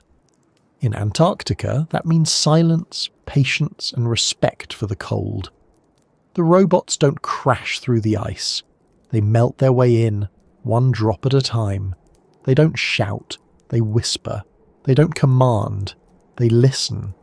And in that listening they remind us of a truth that's easy to forget. Knowledge isn't always about domination. Sometimes it's about stillness, about hearing what the planet is already saying. The scientists who design these machines talk about them almost affectionately. They give them names, paint small symbols on their sides, send them off like explorers into a realm that no human can enter. When they return, coated in ice and scarred by the journey, the researchers treat them like survivors. The data they bring back are precious, but so is the act of retrieval itself, the proof that communication with the hidden world is possible, however briefly.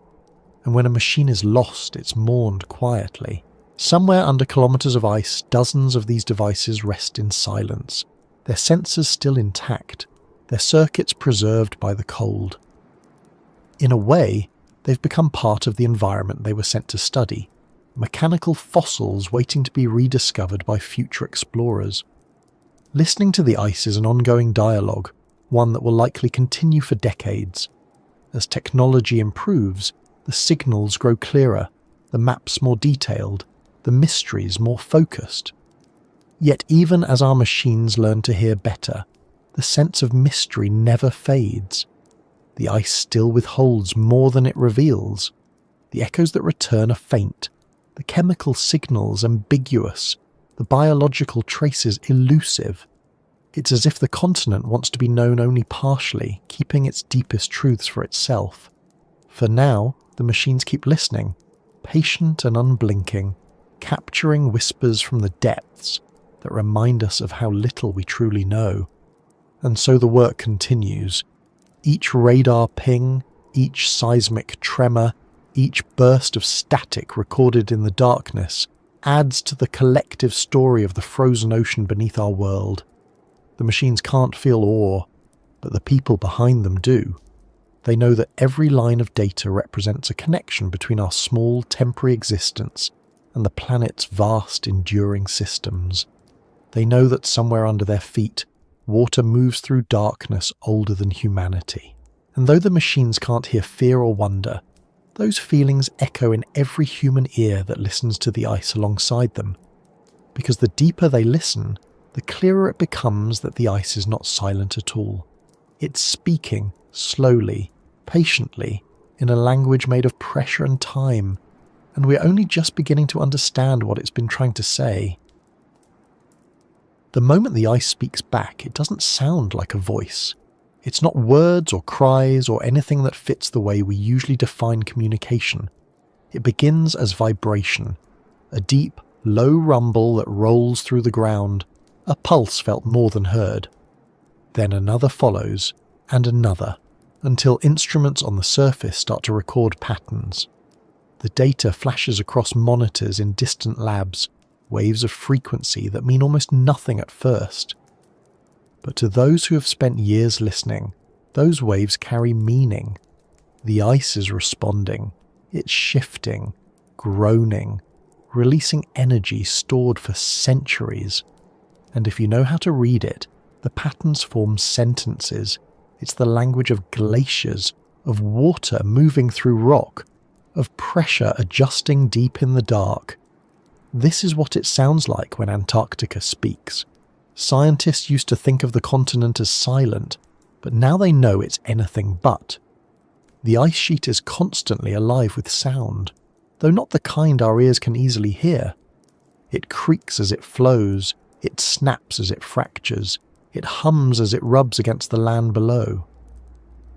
These sounds travel through the ice like signals, bouncing off layers, echoing through subglacial lakes and valleys. Every frequency tells a different story. Low rumbles reveal deep movements, sharp pops mark the birth of cracks.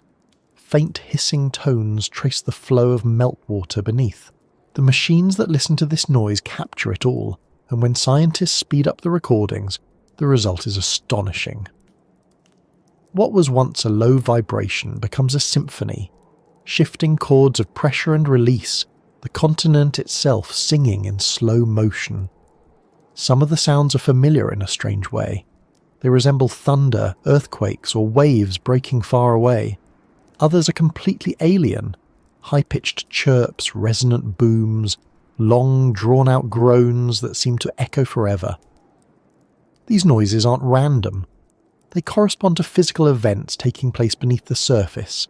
Ice sliding over rock, water draining from one lake to another, or vast sections of glacier flexing under stress. When combined, they create an acoustic map of motion. To those who study them, it's like listening to a living body. The ice has lungs, veins, a heartbeat. It exhales when it melts, inhales when it refreezes. Every sound is a sign of life, the slow, geological kind that spans centuries instead of moments. The first time researchers played back these recordings, they didn't know what to make of them. The sounds were eerie, sometimes beautiful, sometimes unnerving. One recording captured the collapse of a subglacial cavity, a sharp crack followed by a deep resonance that lasted several minutes, echoing through the ice like a bell struck in a cathedral.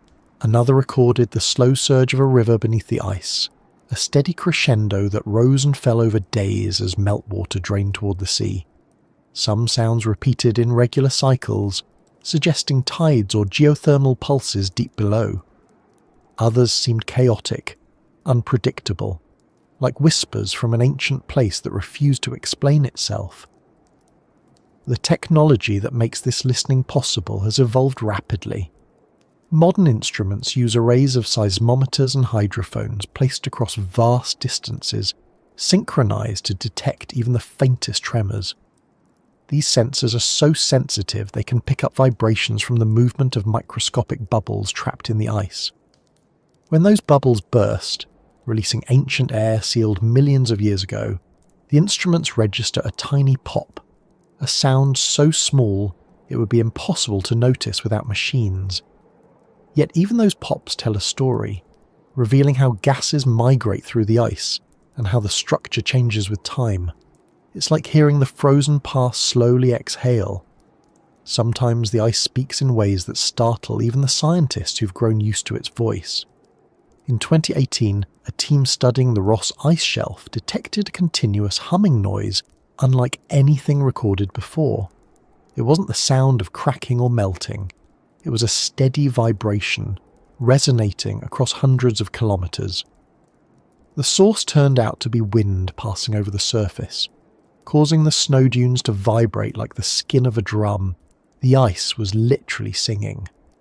This natural resonance varied with temperature, wind speed and pressure, allowing researchers to use it as a diagnostic tool.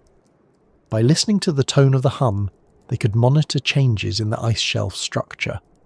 When the pitch shifted, it meant something had moved.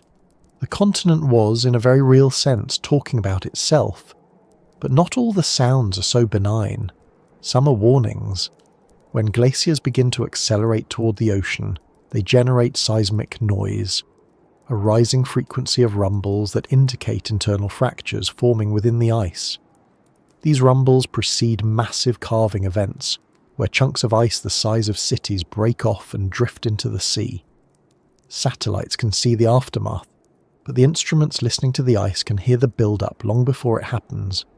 They detect the stress accumulating, the crevices widening, the water pooling in hidden pockets. The ice, in its way, tells us what's coming. The challenge is learning to interpret its language fast enough to respond. There's a paradox at the heart of all this listening. The closer we come to understanding the ice, the more we realise how little control we have over it. The sounds we record aren't just the whispers of geology, they're also signals of change, sometimes of collapse. When a glacier groans louder or a subglacial river's pulse quickens, it can mean that melting is accelerating. The continent is responding to warmth from above, to human-driven changes in climate that reach even here, to the farthest corner of the world. The ice speaks back not because it chooses to, but because it can't help it. Every sound is a consequence, every tremor a reply. The planet is talking to us in the only language it has, vibration and movement, and what it's saying is urgent. For scientists in the field, these sounds become part of their daily lives. They camp on the surface, surrounded by endless white, and listen through their instruments. The wind screams across the plateau, but beneath that noise they can sense the deeper hum, the rhythm of the ice below. Some say it's comforting, like hearing the earth breathe. Others describe it as haunting, like standing above a sleeping giant and feeling its heartbeat through the floor. They know the sounds they record will be studied for years, each frequency analysed for clues about what lies beneath. But in the moment, standing there with headphones on, what they hear feels intimate. The planet isn't abstract anymore. It's present, alive, responding. In the laboratories where the data are processed, the scientists transform those vibrations into sound waves humans can hear. They speed up recordings of slow seismic events by factors of thousands, converting motions that take hours into noises that last seconds. When played through speakers, the result is astonishing. A soundscape that could be mistaken for an alien ocean. Low booms blend with high, crystalline tones. Waves of frequency rise and fall like breathing. Some recordings even have rhythm, repeating patterns that mimic the cadence of a song. It's difficult to listen without feeling something primal.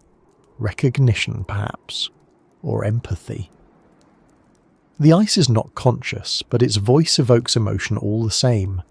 The sounds of the ice have practical value too. They allow researchers to monitor areas that are otherwise inaccessible.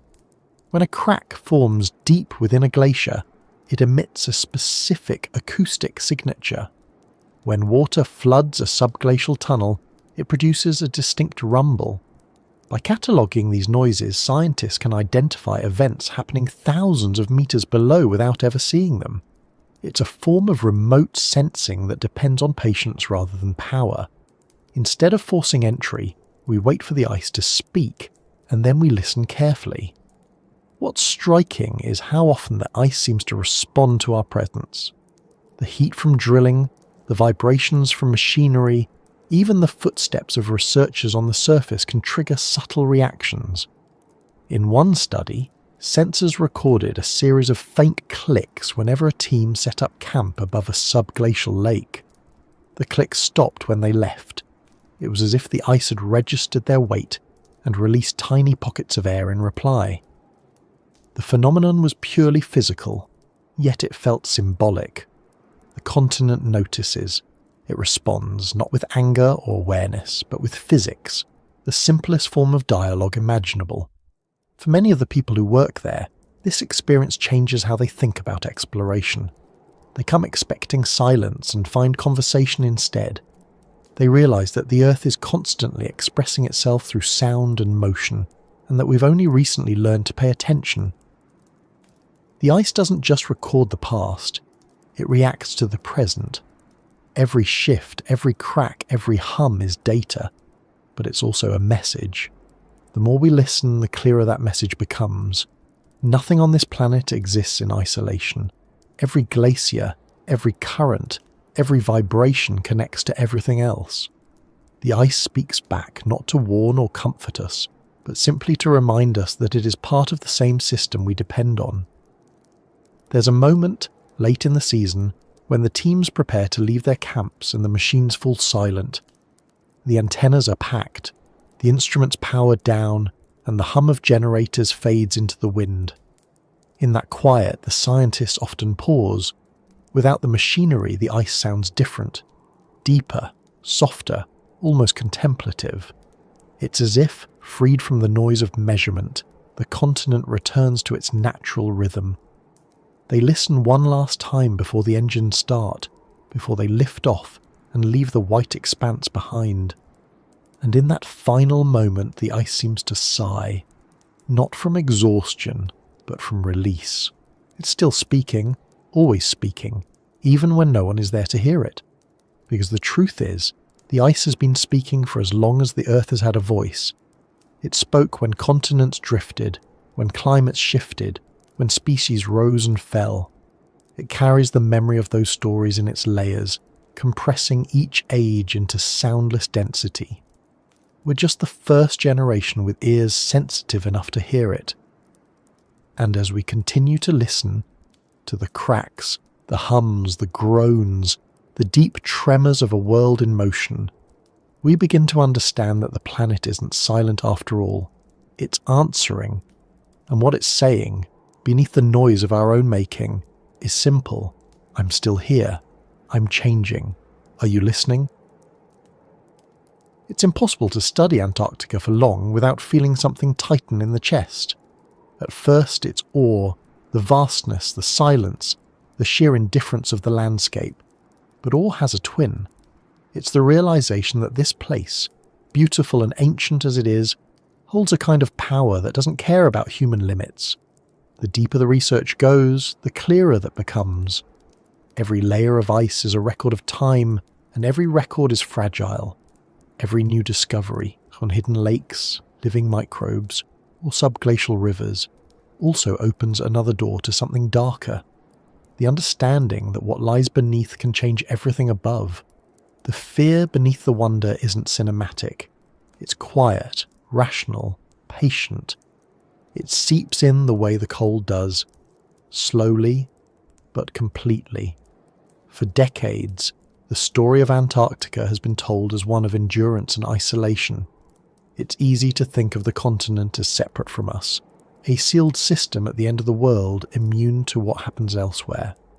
But the truth is that nothing on this planet is isolated anymore. The hidden ocean beneath the ice, the one that moves silently through valleys and basins, is connected to the global system through physics and time.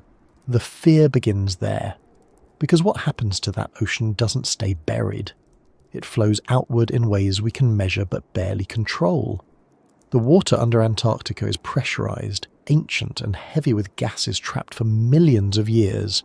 As the ice above it melts, that water is beginning to move, slowly at first, then faster, and the world above is beginning to notice. The first warning signs came as subtle changes, shifts in sea level that didn't match predictions, the rapid thinning of ice shelves once thought stable. Then came the realization that some of these collapses were being triggered from below. Warm currents of water were finding their way under the ice, melting it from the bottom up. That process released more subglacial water, which in turn lubricated the glaciers, causing them to flow faster into the sea. It was a feedback loop, one that didn't care whether anyone was watching. In laboratories thousands of kilometers away, scientists began to model the consequences. They ran simulations showing what would happen if certain glaciers in West Antarctica gave way completely. The numbers were small at first, a few centimeters of sea level rise here, a few millimeters there. But the pattern was unmistakable. Once a tipping point was crossed, the collapse would accelerate, unstoppable, self-sustaining. The fear in those rooms wasn't theatrical, it was mathematical. The equations told them what their instincts already suspected, that the hidden ocean wasn't just a relic of the past, it was a weapon of change waiting to be drawn. The more the ice melted, the more the buried water would flow, and the more the glaciers would slide toward the sea. The Antarctic ice sheet holds enough frozen water to raise global sea levels by nearly 60 meters if it were all to melt. No one expects that in our lifetime, but the process has begun. The hidden rivers have awakened. The equilibrium that held for millions of years is shifting, and the planet is listening. The scientists who work in Antarctica feel this tension daily. They are surrounded by wonder, the beauty of the landscape, the mystery of the subglacial world. But beneath it runs a current of unease.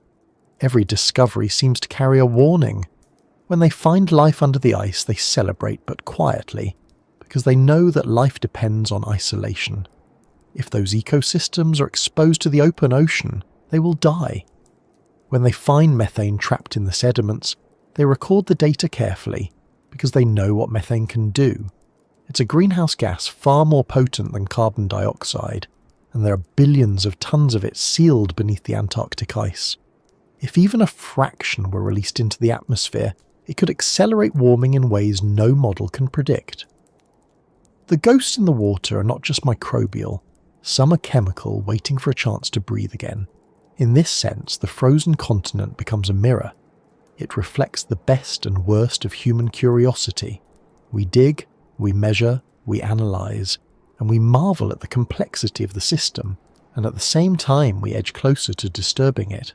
Each new probe that descends into the ice is both a triumph of engineering and a potential threat to the purity of what lies below. The fear beneath the wonder is not that the ice will attack us, but that we will destroy it simply by trying to understand it. It's the fear of irreversible contact, the moment when observation becomes interference, when science becomes intrusion. The line between discovery and contamination is as thin as the drill holes we melt through the ice. But there is another layer to the fear, one that has less to do with chemistry and more to do with scale. To study Antarctica is to confront time on a scale that makes human history feel irrelevant. The ice has seen everything. It recorded the rise of mammals, the wandering of continents, the formation and collapse of empires. It contains air that no living human has ever breathed. When researchers extract ice cores and analyze the trapped gases, they're not just studying data. They're touching ancient atmospheres, inhaling echoes of worlds long gone. It's awe-inspiring, but it's also unsettling, because in that comparison, our civilization looks small, temporary, fragile. The ice has survived mass extinctions and climate upheavals far worse than the one we are causing now. It will outlast us too, though in what form, no one knows. The fear grows stronger when scientists start to realize how little control they have over the changes already underway. Satellites show cracks spreading through ice shelves the size of countries. Seismic sensors record the groans of glaciers accelerating toward the sea. Some of these processes are irreversible. Even if global temperatures were stabilized tomorrow, parts of the Antarctic system would continue melting for centuries. The momentum is too great, the buried water too restless. What began as curiosity becomes dread. The planet is no longer the passive background to human progress. It's an active participant reacting to every action we take. The ice speaks back, and its reply is not comfort. It's consequence. There's also a more intimate kind of fear, one that doesn't come from models or data, but from experience. Scientists who spend months on the ice describe a sense of isolation unlike anything else on Earth. The white horizon stretches endlessly, and the silence becomes so complete that even thoughts seem loud. In that emptiness, the awareness of what lies below becomes almost physical. They know that beneath their boots are kilometers of ice, then water, then sediments that have been untouched for millions of years. They know that if the ice beneath them cracked, even slightly, they would vanish into a world no human has ever entered. Rationally, the danger is minimal. Emotionally, it's immense. The mind struggles to comprehend the scale of what's beneath it. The fear isn't of falling through, it's of realizing just how thin the line is between the known and the unknown.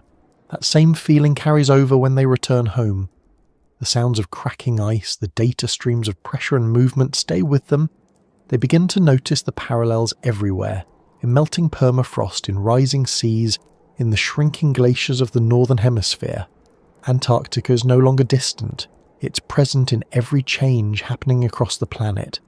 The buried ocean may be sealed in darkness, but its influence reaches into every coastline. That's the deeper truth behind the fear. What lies beneath the ice isn't just a geological curiosity. It's a force tied directly to the survival of the surface world. The more we disturb it, the more it answers. And yet, despite all of this, the work continues. The scientists return year after year, driven by the same curiosity that fuels their unease. They know the risks, but they also know that understanding them is the only way to prepare. The wonder never fades. The thrill of discovering a new lake, the first glimpse of living cells in a droplet of ancient water. But it's always accompanied by that shadow of apprehension. They've seen too much to feel pure excitement anymore. Every revelation carries a cost, every triumph a question about what will come next. The fear and the wonder are inseparable now, two sides of the same truth, that the planet is more complex, more alive and more precarious than we ever imagined. Sometimes, late at night, when the generators quiet down and the wind dies, the ice seems to settle, the temperature drops, the stars emerge, and the entire continent seems to pause. In that stillness, it's easy to imagine that the ice is listening too, not just to the machines or the people, but to everything. The slow turning of the earth, the distant hum of oceans, the faint rhythmic pulse of human activity far to the north. The scientists sitting in their tents, reviewing data by lamplight, become part of the same system they study. They are the surface thinking about the depths, the noise listening to the silence. And in that symmetry, the fear beneath the wonder begins to make sense. It's not terror of what's down there, it's recognition that the world we depend on is vast, fragile, and full of forces that neither love nor hate us. Antarctica teaches that lesson better than anywhere else. It shows that beauty and danger are not opposites but companions. The ice that holds the planet's oldest secrets is the same ice that could one day rewrite its future. The life that thrives in its buried lakes is both a symbol of resilience and a warning of how easily ecosystems adapt to isolation. The wonder that draws scientists to study it is the same force that drives them to confront their deepest fears of collapse, of contamination, of insignificance. The longer they stay, the more those feelings merge until they can no longer tell them apart. And so the work continues, not in defiance of fear, but because of it. The fear is what keeps the hands steady, what makes the procedures meticulous, what drives the calculations that might one day help predict the next collapse before it comes. It's not panic, it's reverence. The recognition that knowledge has weight and that curiosity unchecked can become destruction. The wonder opens the door. The fear makes sure it isn't broken down. Together they form the only honest way to study a world like this, one that's both breathtaking and indifferent, both beautiful and merciless. As the seasons turn and the research teams fly home, leaving their instruments to record in the silence, the ice continues to move. It groans, it shifts, it breathes, and somewhere beneath it the hidden ocean keeps flowing, carrying with it the stories of everything that's ever happened there. The scientists know they'll be back. They always are.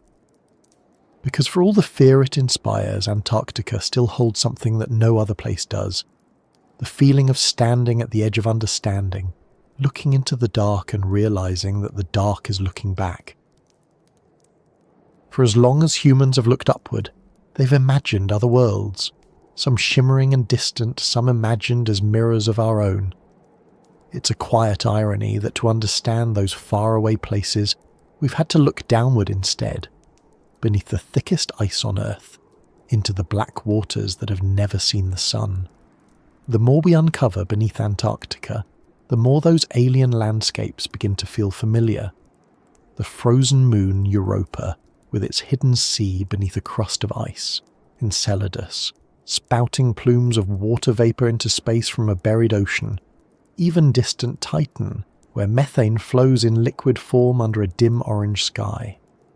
For decades these worlds seemed unimaginable, yet now the buried ocean beneath our own poles gives them context.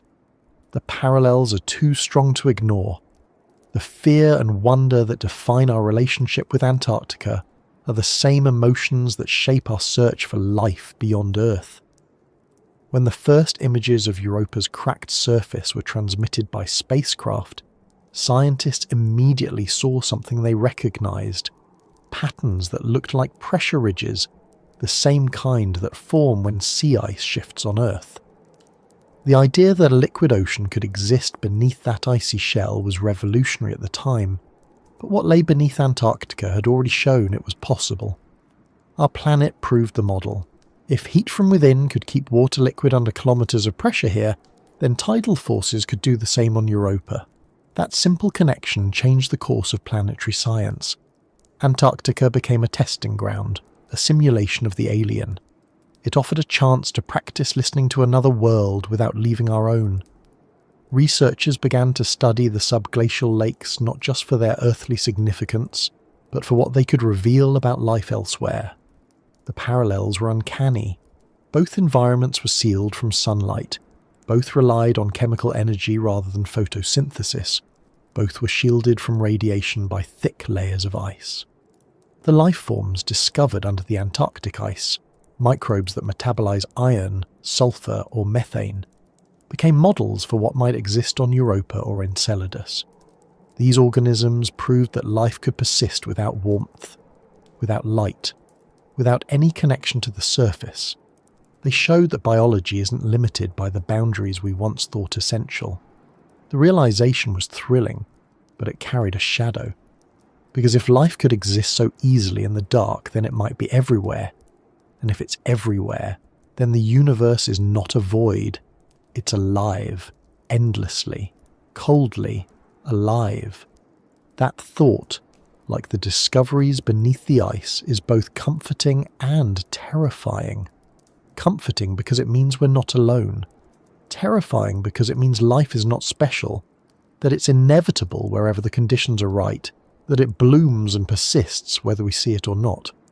Antarctica forces that perspective onto everyone who studies it. To stand above its buried ocean is to stand on the proof that life doesn't belong to us. It's the planet's own creation, indifferent to the species that tries to understand it. That realization cuts deep. The microbes beneath the ice are alien, not because they come from another planet, but because they exist entirely outside our world of meaning. They live without witness, without history, without purpose beyond survival. They are what life looks like when stripped of story. Every probe we send into space carries echoes of the ones sent into Antarctica's lakes. The sterilized drills, the sealed instruments, the cautious protocols. All of it is born from lessons learned here. When we finally send a lander to Europa, It will drill through kilometres of ice much like those above Lake Vostok, using heat to melt a path and sensors to detect life without contamination. The difference is only distance. What we've practiced in Antarctica is the rehearsal for something far greater, the first conversation between worlds. Yet in that parallel lies another fear, the fear of repeating our mistakes. If we can disturb our own planet's hidden ecosystems through curiosity, what will we do to those on others? The same care that governs Antarctic exploration will have to guide every step we take beyond Earth. Because if the universe is filled with these buried oceans, each sealed and waiting, then every one of them deserves the same reverence. The more scientists learn about the mechanics of these icy worlds, the stronger the connection becomes. The ocean beneath Europa is believed to contain more water than all of Earth combined, held beneath ice that could be 20 kilometres thick. Enceladus, though smaller, has geysers that erupt from its surface, spraying material from its subsurface ocean into space. In those plumes, spacecraft have detected organic molecules, the same ingredients of life found in Antarctica's buried lakes. Even the chemical ratios are familiar: methane, ammonia, carbon dioxide, hydrogen. The universe is repeating itself, following the same patterns in places separated by billions of kilometres. What happens beneath the Antarctic ice might be happening right now beneath the crust of distant moons. The realization makes the Earth feel less like the centre of life, and more like a single instance in an ongoing experiment. For some, that perspective inspires hope. It means life is resilient, adaptable, and perhaps common. For others, it triggers the same quiet fear that accompanies every Antarctic discovery. Because if life can exist anywhere, it can also vanish anywhere. It can thrive unseen for eons, only to be erased by heat, pressure, or time. The buried ocean beneath our planet's south pole is stable now, but it wasn't always. There were times in Earth's history when the ice retreated, when the lakes drained, when the microbes that lived there may have faced extinction. The same could be true elsewhere. The universe might be filled with frozen worlds that once teemed with life, now locked in silence. When scientists look into the subglacial water and see those slow-moving microbes, they are looking into a mirror that shows both possibility and fate. The parallels go deeper than biology. The mechanics of ice itself, its fractures, its flows, its resonant hums, match the patterns observed on distant moons. The same stresses that cause Antarctica's glaciers to creak and groan likely shape the crust of Europa. When seismometers one day land there, they will listen for the same language we've learned to translate here. Each vibration, each echo, will tell a story about what lies below. The planet beneath our feet has already taught us how to listen. We know what a crack in the ice sounds like, what a subglacial river's movement does to the frequencies beneath the surface. Antarctica is, in a sense, our first conversation with an alien ocean, a dialogue that prepares us for the next. The fear that accompanies this realization isn't fear of the unknown, but of reflection. When we look at Europa, or Enceladus, we see the same physics, the same chemistry, the same persistence of life that exist here. The cosmos is holding up a mirror, and what it reflects back is unsettling. It shows us that Earth isn't unique, not in composition, not in potential, not even in fragility. The processes that keep the buried Antarctic Ocean alive are universal. If they can fail here, they can fail anywhere. The melting of our ice isn't just a local crisis, it's a lesson written in planetary terms. The survival of life, wherever it exists, depends on equilibrium. An equilibrium once broken doesn't return easily. When researchers compare the data from Antarctica to what's known about the icy moons, they see a pattern emerging. The environments that seem most hostile are often the ones that harbour the greatest resilience. Life, when it exists, hides beneath the surface, protected from radiation, insulated from change. It's the same instinct we share, building shelters, retreating indoors, seeking stability against chaos. Perhaps that's the most human thing about the hidden ocean, that its life forms behave in ways we understand intuitively. They withdraw from danger, adapt to scarcity, endure isolation. They are, in a strange way, reflections of us, not in form, but in persistence. The mirror doesn't just show the cosmos, it shows what we are made of. The scientists who dedicate their lives to these studies often speak of perspective. Standing on the Antarctic plateau surrounded by emptiness, they find it easier to imagine other worlds. The cold strips away the boundaries between Earth and elsewhere. The night sky stretches low and clear, and the line between stars and snow blurs. It feels, they say, like standing on another planet already. That sense of distance sharpens their focus. They know that what they learn here, the chemistry of the water, the structure of the ice, the behaviour of microbes, might someday guide the search for life across the solar system. They also know that what happens here could be a warning of what happens everywhere. If we can disrupt our own subglacial ocean through climate change, what hope do we have of protecting others? The mirror reflects both ways. There's something deeply humbling in that. The realization that every world, no matter how distant or frozen, is part of the same continuum of matter and time. The same laws govern them all. The same elements combine, separate and recombine, building life out of dust and water and pressure. Antarctica's buried ocean is just one expression of that universal chemistry, one version of a story playing out on countless worlds. Yet it feels personal, because it reminds us that we too are temporary, that we belong to the same cycles we study. The more we learn about these parallels, the less we seem separate from the universe. The fear beneath the wonder turns to something quieter, recognition. In the laboratories where samples from Antarctica are stored, the researchers sometimes hold small vials of water and think about the distance those molecules have travelled, from the ancient seas that once covered the continent, through eons of freezing, to this moment under human light.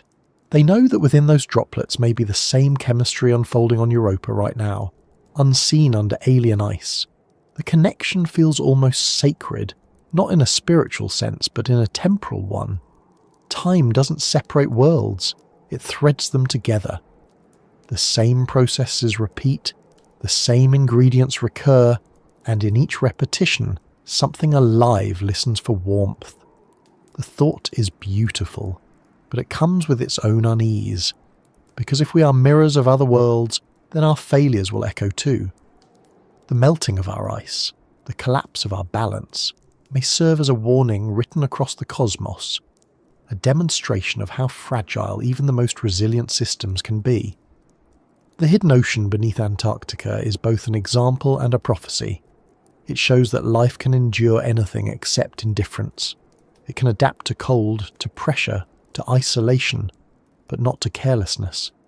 That is the final reflection the mirror offers.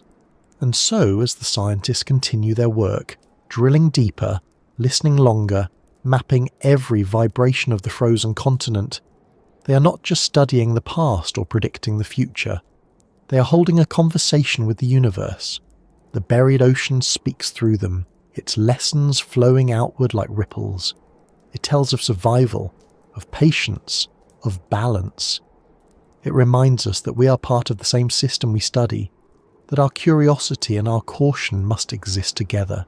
And as their instruments record the slow music of ice and water, they know that somewhere far away another ocean may be singing the same song. The mirror is wide, the reflection infinite, and the wonder, even with all its fear, never ends.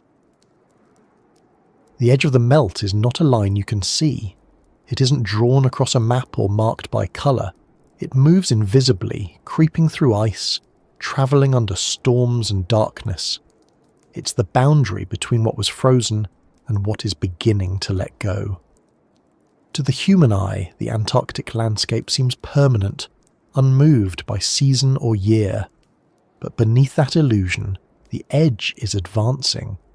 It moves in silence, carving its way upward through the ice shelves, downward through glaciers, sideways through cracks that widen by a fraction each day.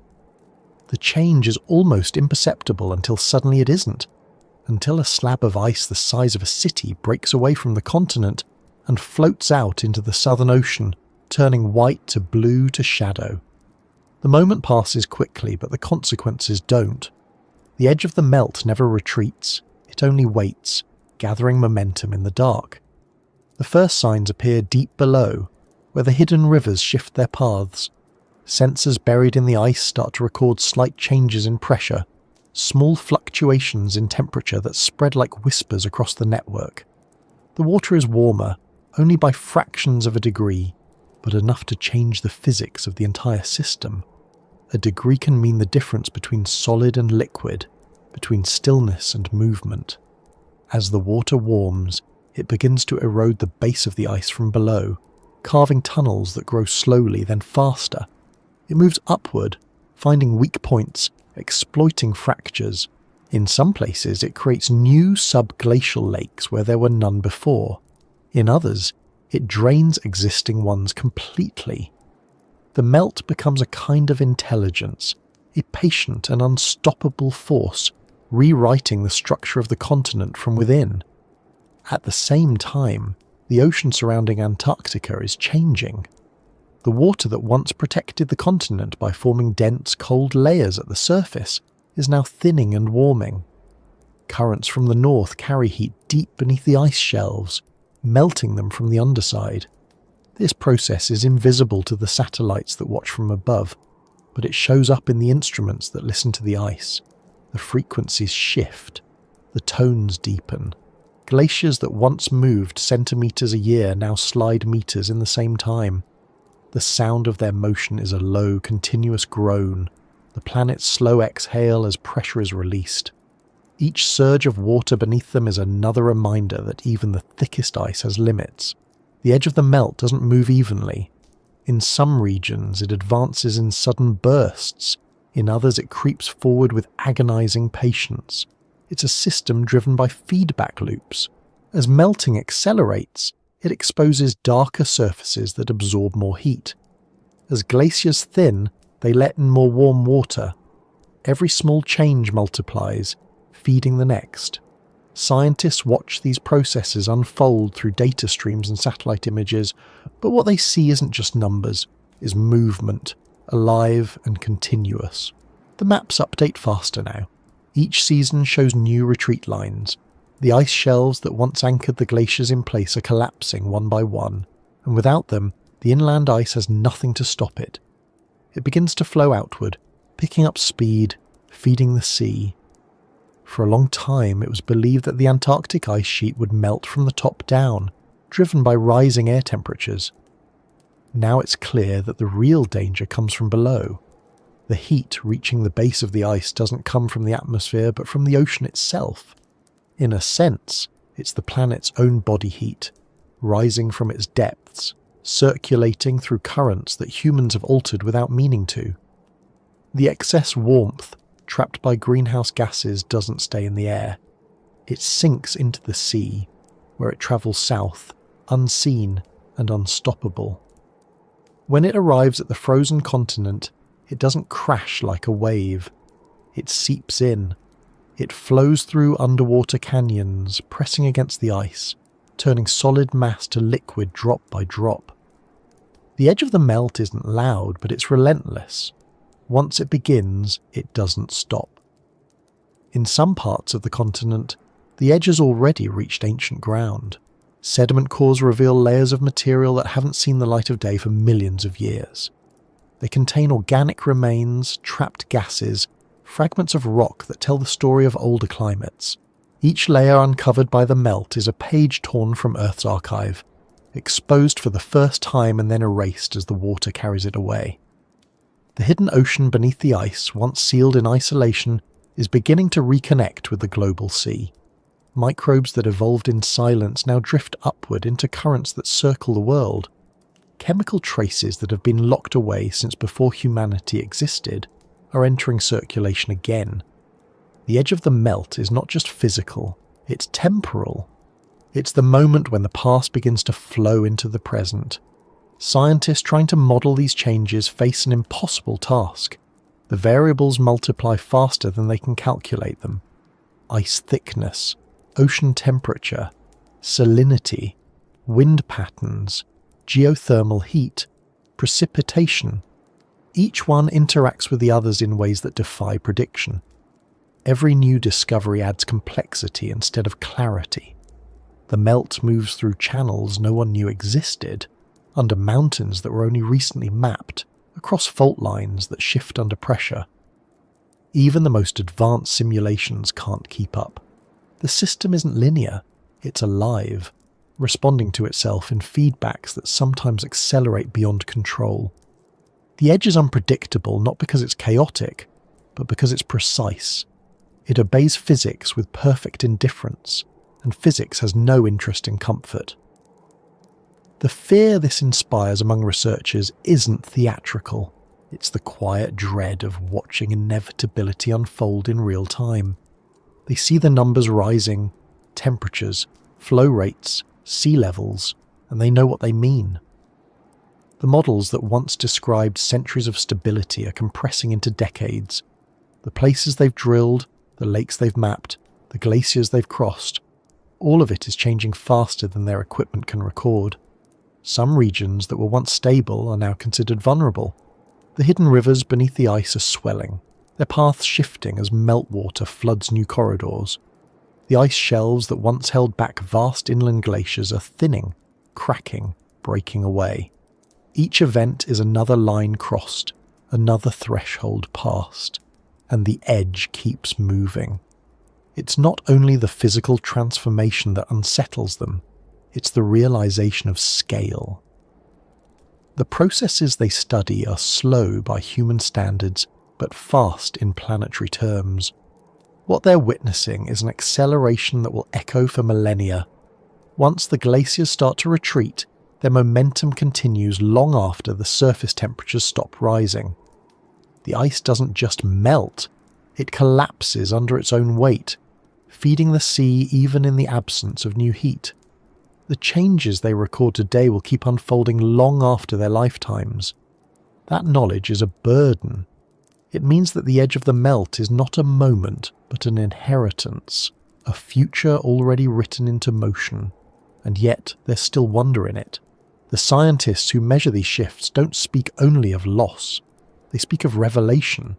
The melting exposes landscapes no one has ever seen, valleys carved by ancient glaciers, mountains buried for millions of years, networks of frozen rivers turned liquid again. It reveals the hidden world beneath, the one that shaped the planet long before humanity arrived. The beauty of it is undeniable, even as it terrifies. The melt is destruction, but it's also exposure, the Earth revealing its own anatomy layer by layer. The researchers who witness it describe a feeling of reverence mixed with helplessness. They're watching the planet open itself, knowing they can't close it again. In the midst of all this, there's a growing sense that the edge of the melt is not confined to Antarctica. The same physics applies everywhere. Greenland, the Arctic, the glaciers of the Himalayas, they all respond to the same subtle rise in temperature, the same imbalance in heat. The processes are connected. What happens at the poles determines the fate of the oceans, and what happens in the oceans shapes the climate of every continent. The edge is moving outward, invisible but pervasive, rewriting coastlines, redrawing maps, rearranging the balance of water and land that has defined civilization since it began. The scientists understand this better than anyone, but so does the ice. The planet, indifferent as it is, has started to respond. At the coastal edges of the continent, the signs are visible even to the naked eye. Icebergs drift past research stations, carrying the compressed weight of centuries. The sea foams against fragments of glaciers that only weeks ago were part of the land. The air smells faintly of minerals and salt. The sound is different too. Less silence, more water. The edge of the melt has a voice, soft but constant. It's the sound of trickling beneath boots, of ice fracturing in the distance, of waves slapping against floating debris. It's the sound of transformation, of time shifting from solid to liquid. The scientists who stand there know that this moment will be studied for centuries to come. They collect samples, record data, and send it north through satellites and fibre optics. They speak carefully, knowing that each word might one day be read as history. But in private, they admit to something else, a feeling they can't quite name. It's not despair exactly, or even grief. It's a kind of recognition. The edge of the melt is what happens when the planet remembers its own warmth.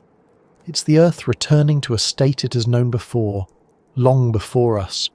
We are the anomaly, not the ice. The melt is simply the world remembering itself. As they pack their equipment and prepare to leave, the edge keeps moving. They know that when they return, it will have advanced a little farther, reshaped a little more of the continent. The glaciers will have thinned, the lakes will have shifted, the data will have changed again. The work will continue because it must, even if the conclusions are already clear. The melt will not stop. The only question left is how much we will let it take. And as the last of the daylight fades, the ice glows faintly in the cold, a reminder of everything that's been lost and everything still to come. The edge breathes, quiet and unstoppable, waiting for no one. The stillness at the bottom of the world is unlike any other kind of quiet. It isn't just the absence of noise, it's the presence of something deeper, heavier, almost alive in its patience. Down here, sound dies before it travels. The wind can scream across the plateau above, but beneath the ice, that fury fades to nothing.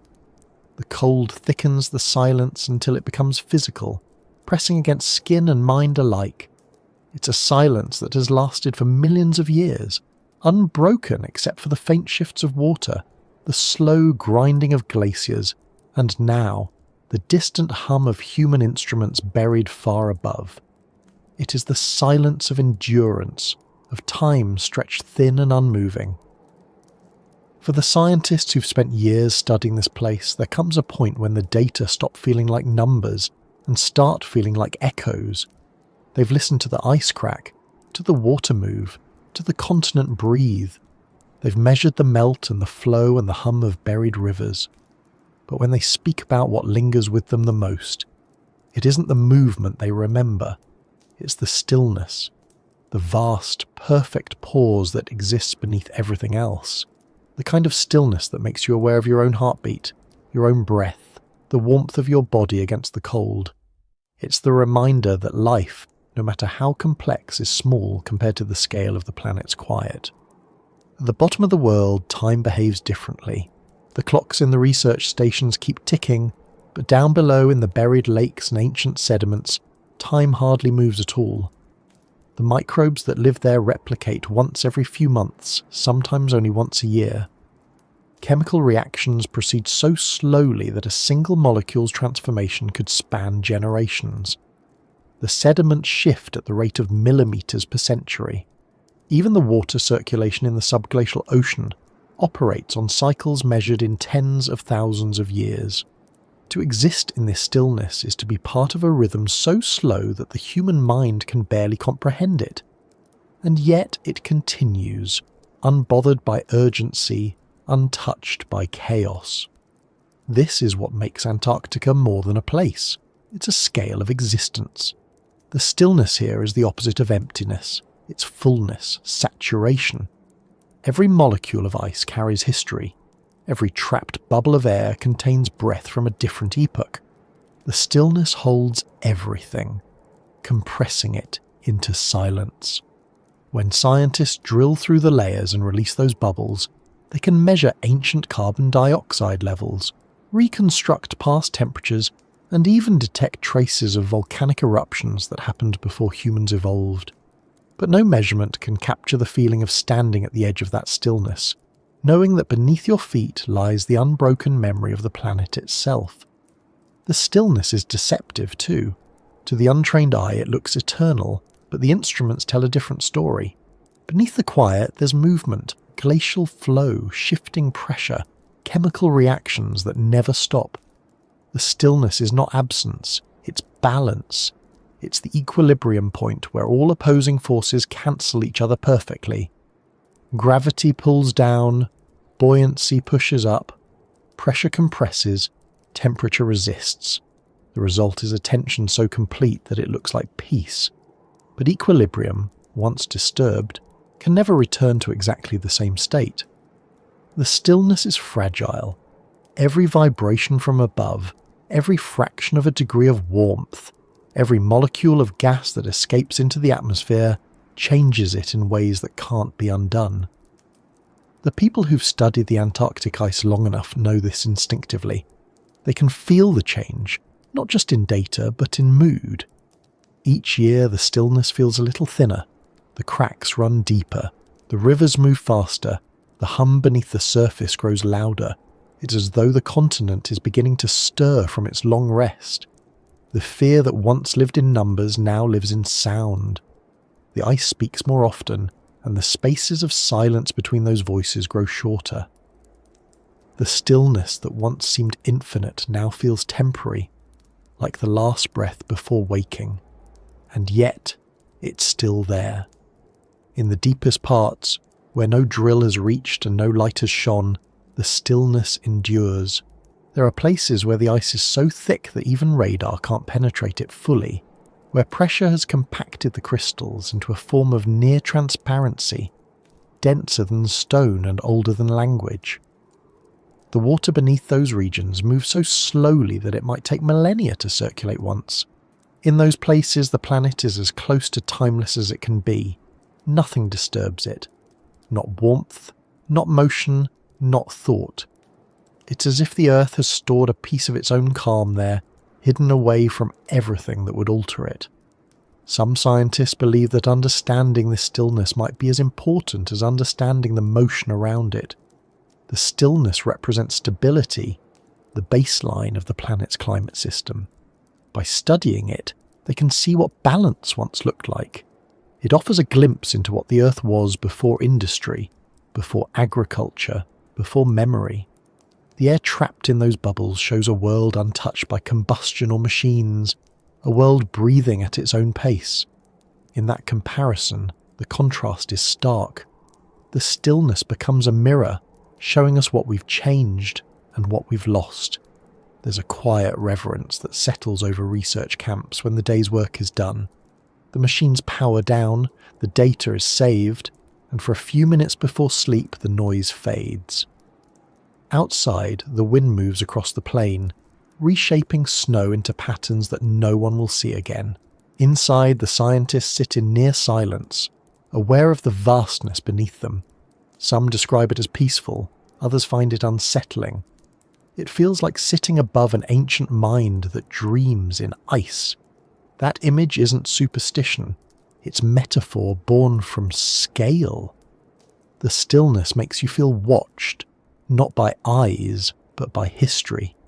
It makes you aware that you're temporary, that everything human is temporary, and that the planet will go on long after memory fades.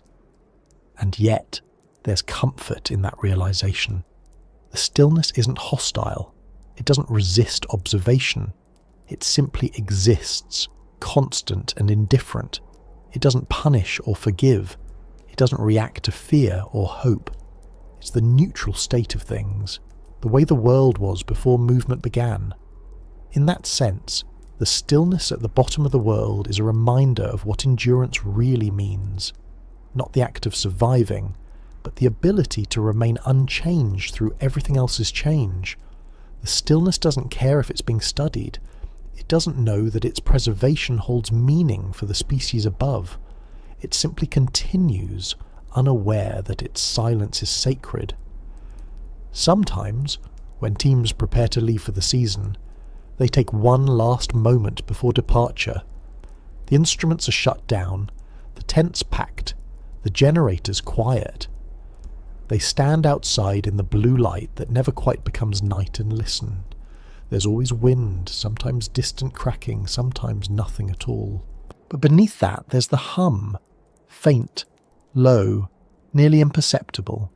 It's the vibration of the ice itself, the background resonance of a planet alive under its own weight. It's steady and patient and absolute, It's the sound of time continuing at a pace no human can follow. That's the true stillness, not silence, but persistence. When they leave, they know it will remain. It will outlast their instruments, their buildings, their species. It will hold the record of everything that has ever happened on this planet, layer upon layer, compressed into ice and stone. It will keep breathing slowly while the surface changes, while the air warms, while the oceans rise. The stillness doesn't end, it transforms. If the ice melts completely one day, that stillness will simply move, carried into the sea, diffused into the air, distributed across the planet that gave birth to it. The bottom of the world is not a place, it's a state of being. It's the reminder that even in motion there can be peace, even in loss there can be continuity. Even in the loudest era of human noise there are depths that remain untouched.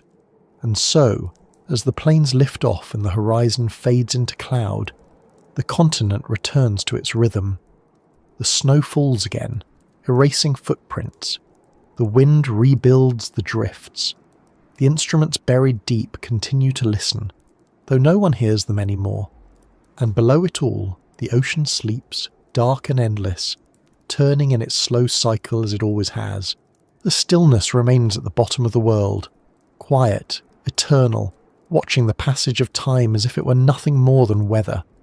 The world above will change, the ice will rise and fall, but beneath it all, the deep calm endures, carrying with it the memory of everything that ever was. It waits, as it always has, for the next voice to listen, the next breath of warmth, the next moment when the silence is broken, and the earth, once again, speaks through its quietest place.